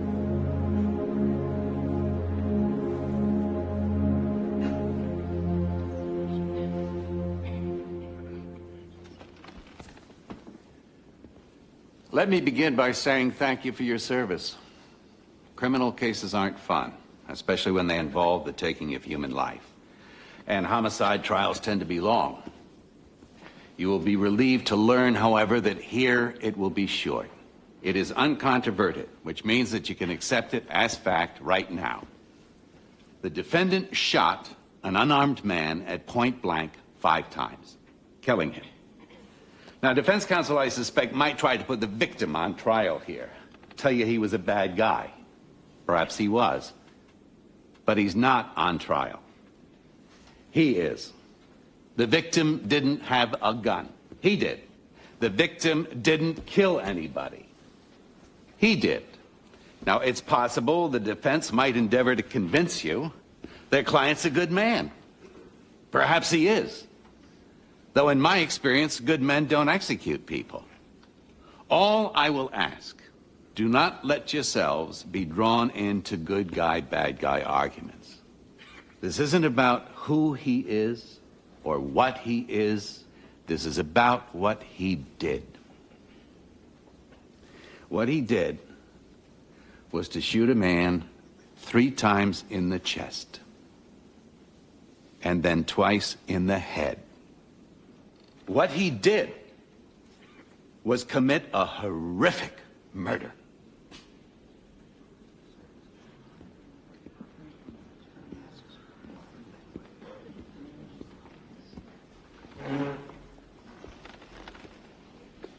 The evidence will show the victim, Raymond Breyer, terrorized my client and my client's family.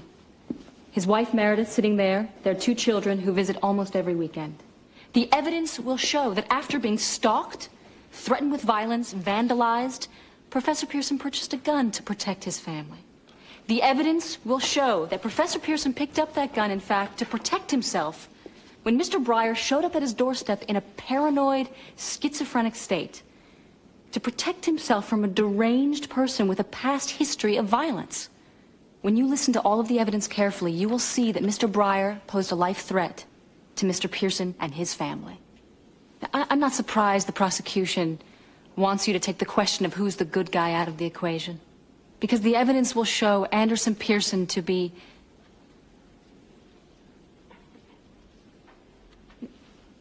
I suppose I should admit a bias. He was my law professor, and I, like many of my classmates, walked out of law school aspiring to be him. He's a very good man.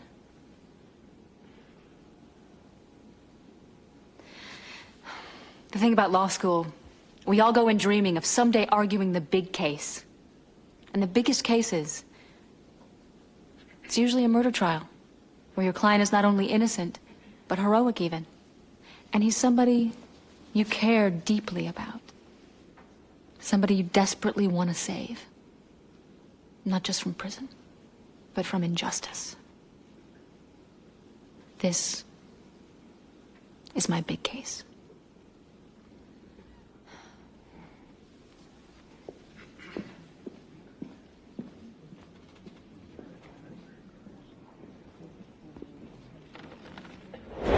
Donald Young in front. And Dole. Hi, Lindsay. Eugene, they're not even looking for anybody else. They usually don't, Eleanor, when they think they got the guy. To them, this case is solved, which means we gotta investigate, and we start by making two lists. One, who would want to frame George Vogelman?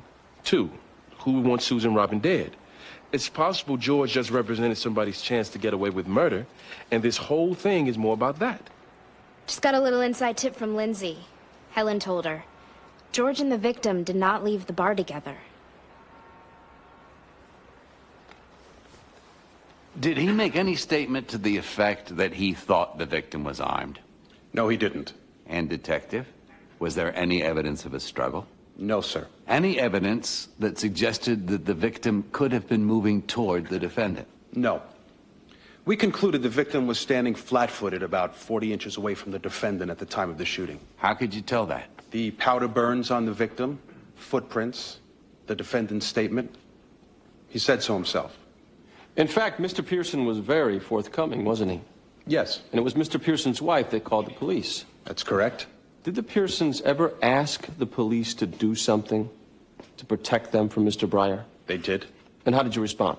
We advised them to seek a restraining order. And to your knowledge, they got a restraining order, didn't they? Yes, they did. And yet, here was Mr. Breyer again coming to their house. That seems to be the case. And this Mr. Breyer, he had a police record, correct? That's correct. 3 assault convictions, 1 battery with a tire iron. Did you also have knowledge that he was a paranoid schizophrenic? I have knowledge of it today. Yes, I do. If he were harassing you, detective, and he rang your doorbell one night, would you answer the door without your gun? Probably not. Thank you.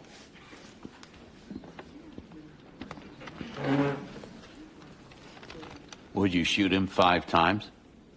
No, I wouldn't. The witness may step down. Mr. Bullock?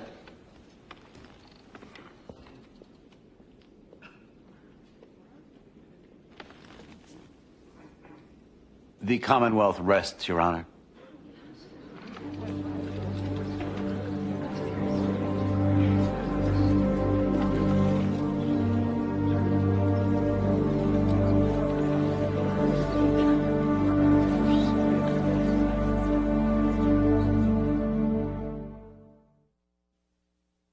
Maybe it's good. It's not good.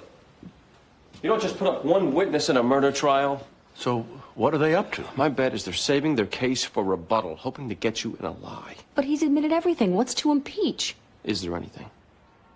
No. Well, if you make a single mistake of fact up there, they'll put up the coroner or whoever to paint it as a lie. That's what this is about. Smart.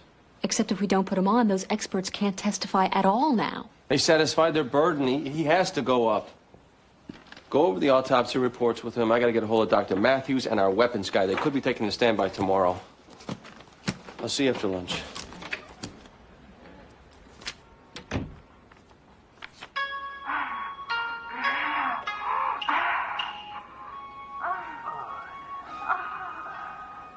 This isn't that perverted.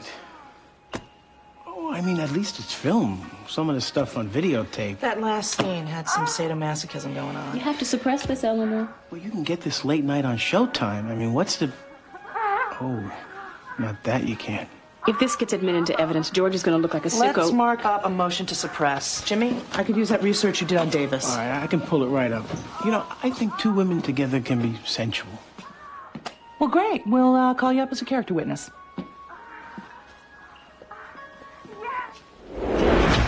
He would call. He would drive by the house. He was terrifying us. You said he would call.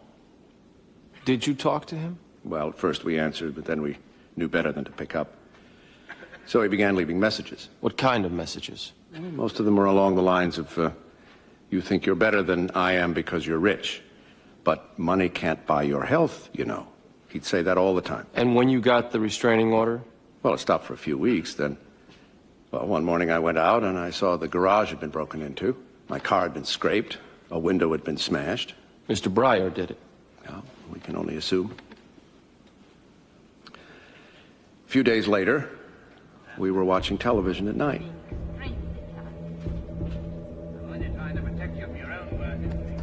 I got up to go to the kitchen. And there he was at the window. So what did you do? I called the police. They said they'd arrest him. Did they? No. Well, the next night, I had just gotten home. It was barely dark. And suddenly, Meredith yelled, "He's back!"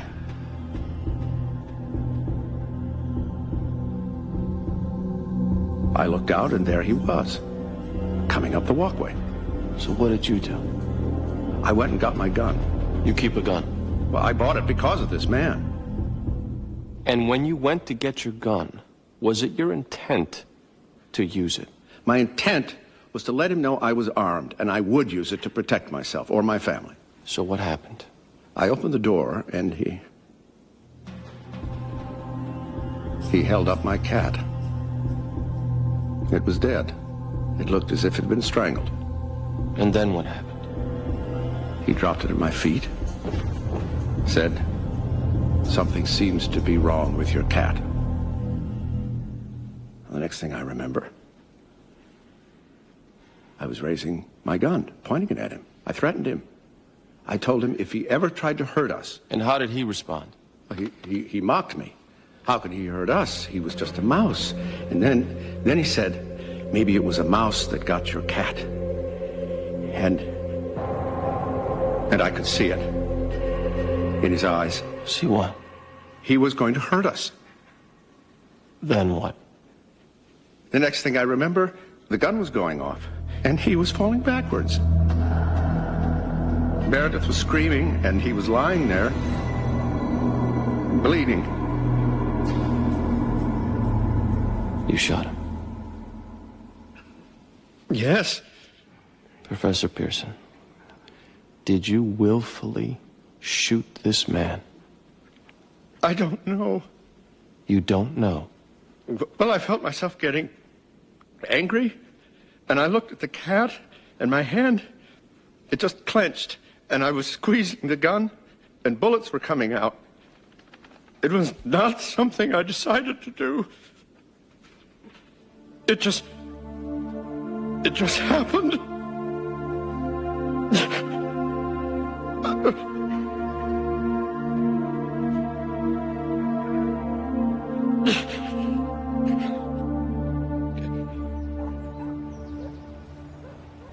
Give me one reason I should speak to you. The reason is I don't think George Vogelman killed your daughter. You're being paid to think that.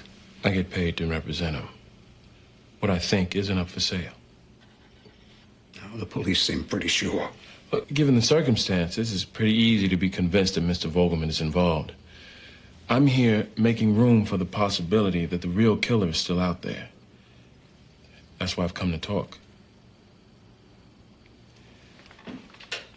The people I've spoken with, they say that it's not normal behavior for Susan to go to some bar alone. It isn't. Well, could she have been upset about something? Mr. Vogelman said that when he first started speaking with her, she seemed sad. Is it possible that she could have gone to the bar to drown out some kind of sorrow? I don't know.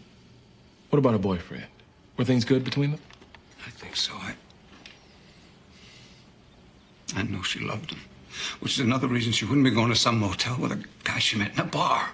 Well, could they have had a fight? I mean, was she depressed about that, going to a bar to If see she was if she depressed, I doubt it was about her boyfriend, Mr. Young.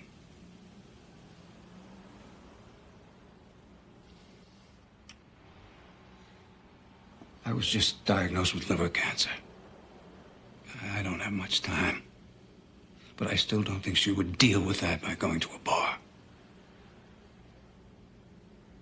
That's wrong. We did leave together. Well, they've got witnesses saying you didn't. We didn't walk out the door together. I went first because my car was parked a ways off. I went to get it. I drove back to pick her up. Did anybody see her get in the car with you? I don't know.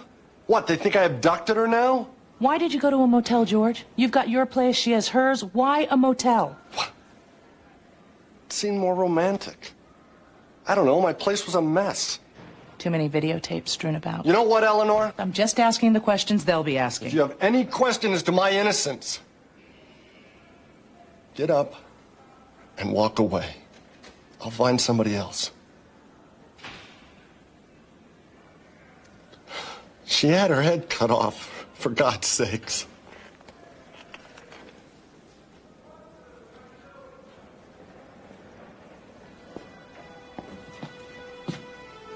I have a motion scheduled to suppress the videotapes. We don't want them coming into evidence. I have no doubt the prosecution will try to use them.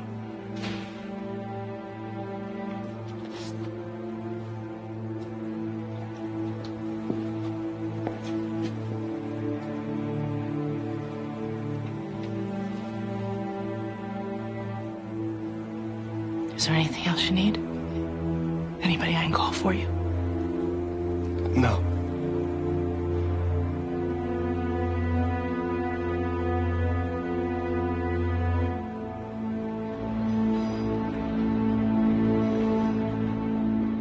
You say that your hand just squeezed and bullets started coming out. Yes. Did you squeeze just once or did you squeeze 5 times? I don't remember. You don't remember. I was probably in shock, Mr. Bullock, and rage. The man had killed my cat. I was thinking probably he'd kill me, maybe my wife. Did you think he was about to kill you or your wife when you pulled the trigger? Well, no, not at that second, but... So you do have some memory of what you were thinking. And you did pull the trigger. I didn't consciously pull it. It just went off. 5 times? Yes. See, this is what I have a problem with. The squeeze and release, the squeeze and release, the squeeze and release, the squeeze and release, the squeeze and release, which I am told is the only way this weapon could possibly have gone off 5 times. Now, I have here the gun, though it's not loaded. Could you take this, please? Objection. He's already described what happened. I'd like him to demonstrate. I'll allow it. Your Come on, Honor. you gotta be kidding me. I'll allow it. Sit down, both of you. Could you stand up, Mr. Pearson, and step out? I would like you to show us exactly how you were holding this gun when it went off 5 times.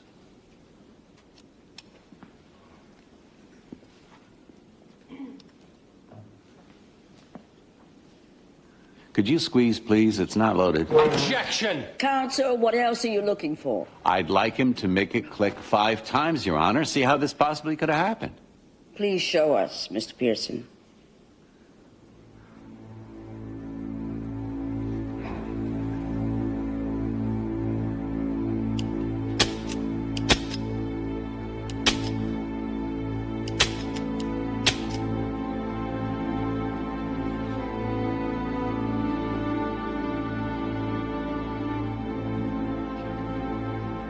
Thank you, Mr. Pearson. I'll take the gun back, please.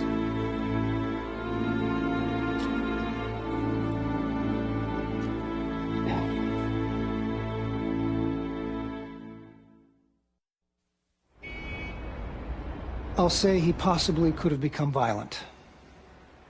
I won't go any further than that. Doctor. That's as far as I go, Mr. Donnell. I am limited to the truth, am I not? Yes. I'll see you at the courthouse. Doctor, we don't want you to do anything but tell the truth. But you don't know Anderson Pearson. There's no other way to say this. He needs you desperately.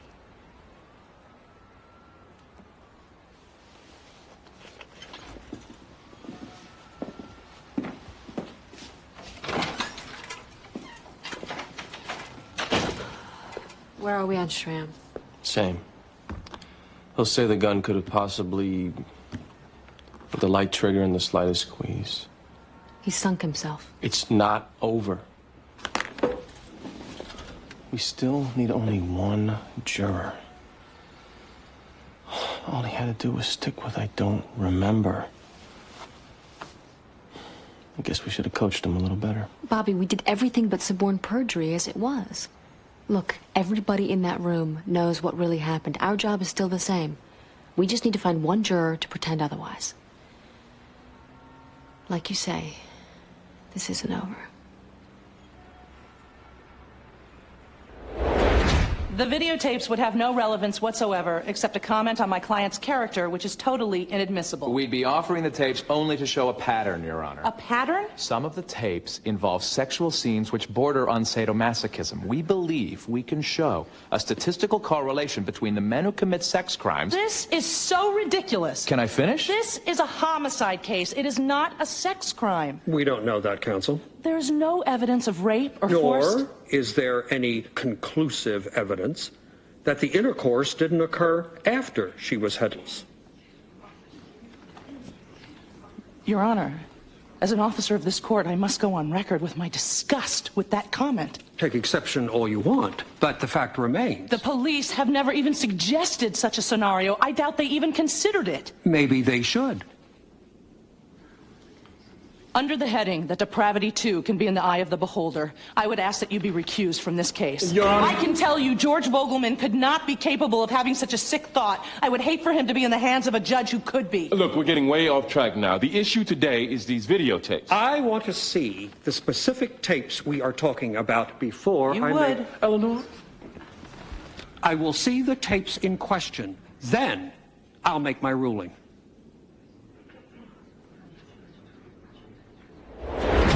Defense calls Dr. Walter Matthews to the stand.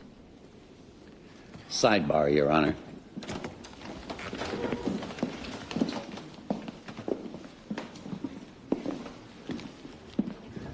We object to this witness on grounds of relevance. What's your offer of proof? Dr. Matthews will testify that Mr. Breyer posed a risk of danger to my client and his family. Which might be relevant if you were arguing self-defense, but under the theory that Mr. Pearson involuntarily pulled the trigger, the victim's state of mind has no meaning. I agree. Your Honor, panic, fear, anger, it all factored into my client clenching onto that gun. To the extent that the victim posed a risk of bodily harm. You're trying to squeeze in self-defense, counsel. We're not. The only thing relevant is your client's state of mind. This witness has nothing to say to that. This witness will speak to the threat posed by the victim, which goes to Anderson Pearson's state of mind.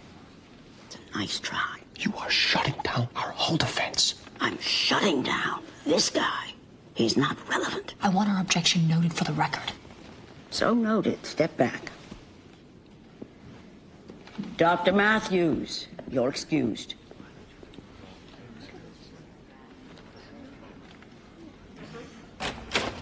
Get out of my face, Eugene. I'm in your face, Eleanor, and I will stay in your face. Guy says something like that in open court. I don't care if he's a judge The or point is to win a motion. If you taking on the judge doesn't We help us. already in- lost the motion. You don't know that. What happened? She went ballistic on the judge in I open did court. not go ballistic. All right. He suggested that my client had sex with a headless corpse. I'm supposed to... Maybe he did us a favor. What? Well, now we got an idea of how people see things. Eleanor, this was a beautiful woman with a boyfriend. You ever ask yourself what the hell she's doing with George? Maybe you just assume a pretty girl would go to a motel with a schlub like him, but the jury won't. You keep looking at this and saying, of course he's innocent, but you're the only one doing that. And if you don't get some perspective real fast, then at least be a good lawyer and a good friend and tell George to hire himself a new attorney, because he didn't have a good one in court today. It's an extremely light trigger. This is a sophisticated and sensitive firearm. Now, you heard Mr. Pearson's testimony, that his hand clenched on the trigger and 5 shots fired. Is that possible, Mr. Schramm? If he squeezed the trigger one time, it would not be possible for the weapon to discharge 5 times. No. Is it your testimony that it's impossible, Mr. Schramm? The way he described it. I think what happened was this. His hand seized up a little, and it trembled, causing the fingers to shake, maybe even twitch a little bit. If that happened, it's not only possible for the gun to go off again and again, I would consider it likely. Likely? Yeah, you have to understand, this gun has an automatic recoil. If his hand is trembling, pulling at the trigger but not pulling too hard, it will recoil automatically and fire automatically. It's extremely plausible. Thank you.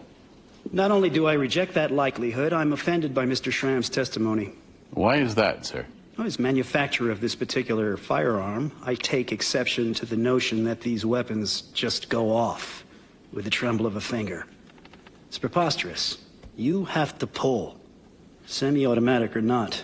Of course, if these guns could go off with a trembling squeeze, you might be exposed to a massive product liability action. Which is one of the reasons we wouldn't let the gun be so temperamental. And also a reason you'd be sitting in court spouting that it could never happen.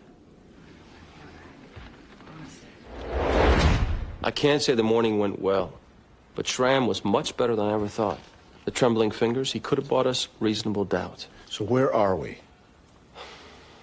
I would love to be able to put on a witness who saw your hand start to shake. If we had that to back up Schramm's testimony, plus we could end on an emotional high point. Otherwise, I think we're still behind.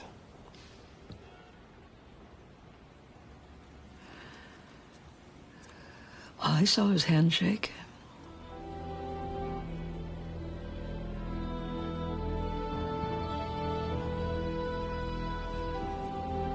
Are you sure? I'm positive.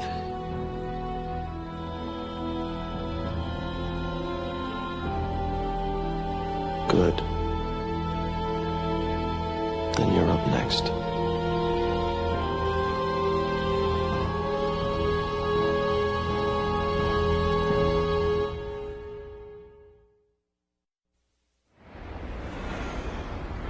He was pointing the gun, and I could just see his face going red. Did you say anything to your husband? No.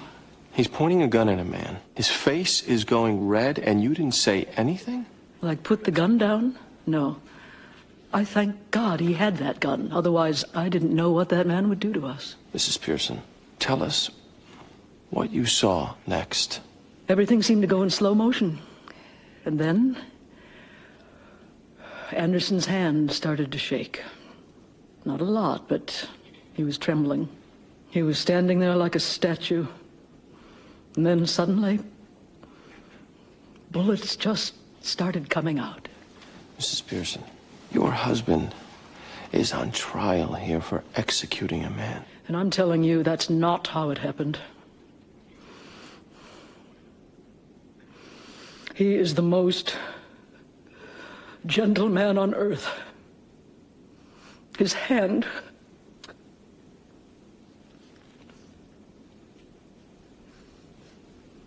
I would ask you to put yourself in his position, but it would be impossible for you to do so. Thank you.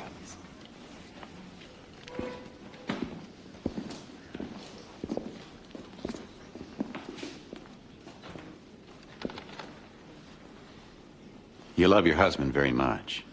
Yes. And you don't want to see him go to prison, do you? Of course not. When the police asked you that night what happened, you didn't tell them anything about any shaking hand, did you? I was in shock that night. Oh. Nothing further.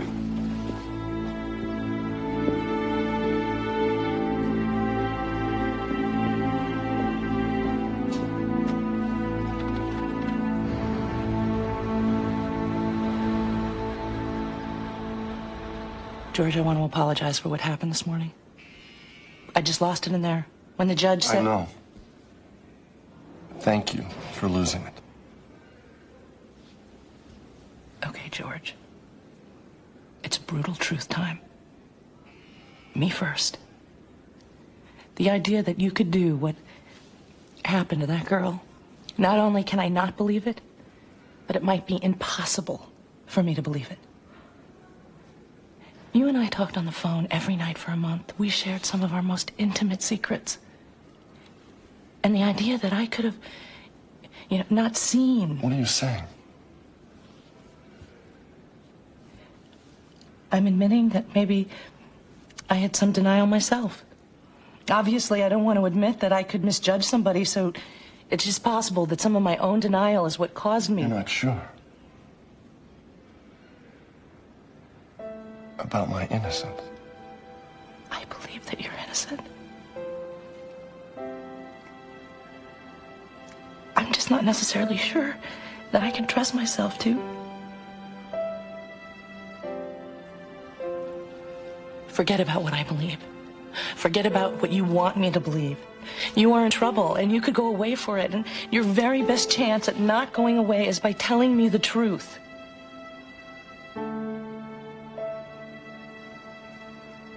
Did you kill the girl? No, Eleanor.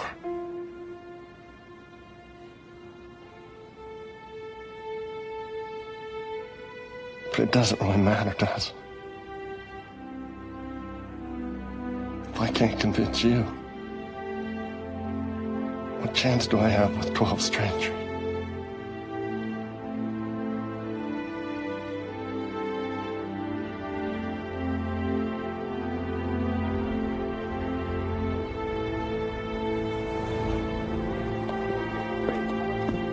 We all know what really happened. When Mr. Barr killed that cat, it was the last straw. Can we understand why Anderson Pearson pulled that trigger? Of course. Who amongst us wouldn't be tempted? He'd had enough. I don't think the defense counsel really expects you to believe that he involuntarily pulled the trigger. This all comes down to a simple bet. The defense is wagering that you will say, to hell with the law, and endorse a vigilante. We bet, we hope you won't.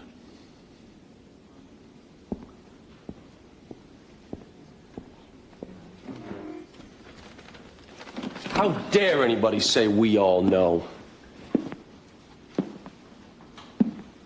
None of us can pretend to know what that moment must have been like. When a man who has stalked you, a man who has vandalized your property, a man who is a diagnosed violent schizophrenic shows up at your front door, says he won't hurt you because he's just a mouse. The mouse that just strangled your cat. We all know. Like normal thought patterns go through your head at a moment like this. You heard Meredith Pearson tell you an hour ago it would be impossible to put yourself into my client's position. His hands started to tremble. His fingers slightly seized. The gun went off. You heard Anderson Pearson tell you that. Meredith Pearson saw it. John Schramm, an expert on this weapon, showed you how this kind of tremble with the light trigger and the auto recoil could cause this exact result. We all know. Like my associate predicted at the very start, the prosecution stayed far away from asking who's the good guy here, because that we do know. Anderson Pearson is no criminal. That we do know. The question here is, are you going to hand him a life sentence because we all know?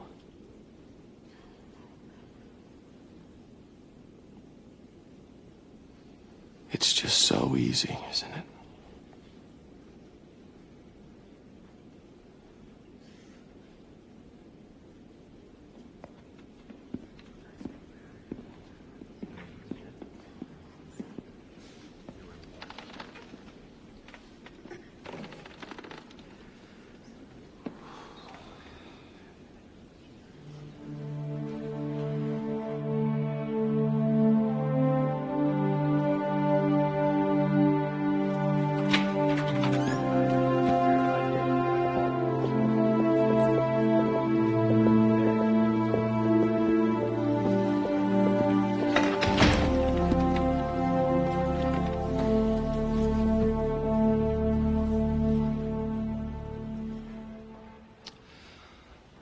I think we got a chance at reasonable doubt. But what Bullock said, it rang pretty true in there. I'd like to offer manslaughter right now. Parole, you'd be out in 3 years. It's crazy for us to roll with the alternative. Prison? 3 years is better than 18 to life, Meredith.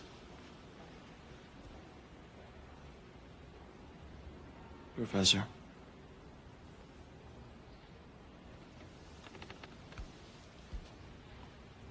Professor.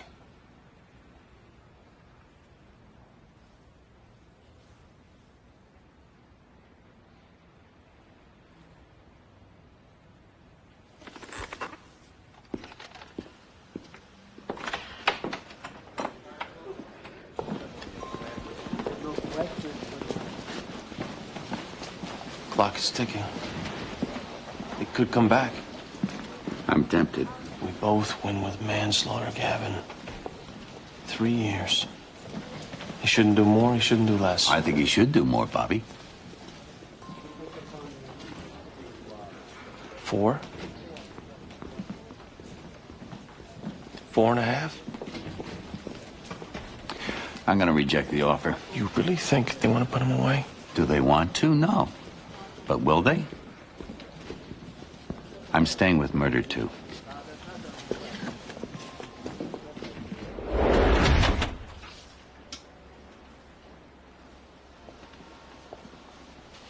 You should have seen his face, Eugene. When I doubted him, he just fell from the inside out. I might as well have pronounced him dead. You believe he's innocent? I know it, Eugene. I know it. Then we fight for him, Eleanor. Somebody else did it, we go to work on finding out who. We fight. Will you first chair? I think I'm too close. I'll first chair. And we'll win.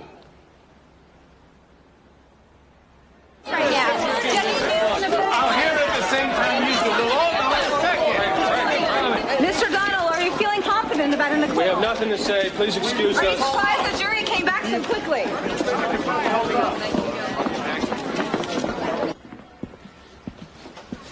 They're televising it? She let cameras in for the verdict. How long were they out? Less than 2 hours. What does that mean? Acquittal. Guilty.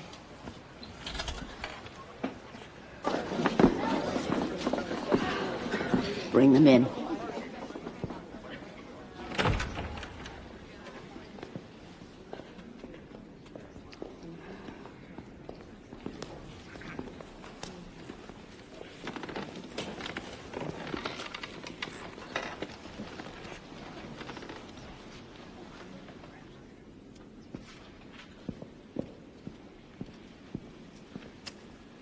Will the defendant please rise? Madam Foreperson, the jury has reached its verdict. We have, Your Honor. What say you? Commonwealth versus Anderson Pearson on the charge of murder in the second degree. We find the defendant, Anderson Pearson, guilty. The bailiff will take the defendant into custody. Members of the jury, we thank you for your service. It'll be all right. Don't worry about it. This matter is adjourned.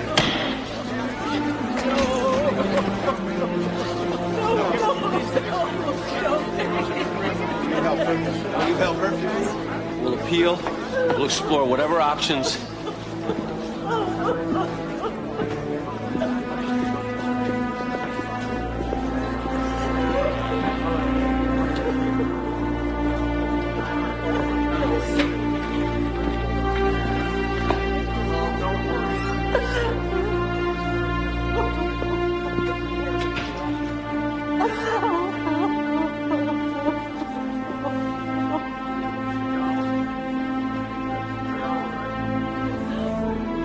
Oh,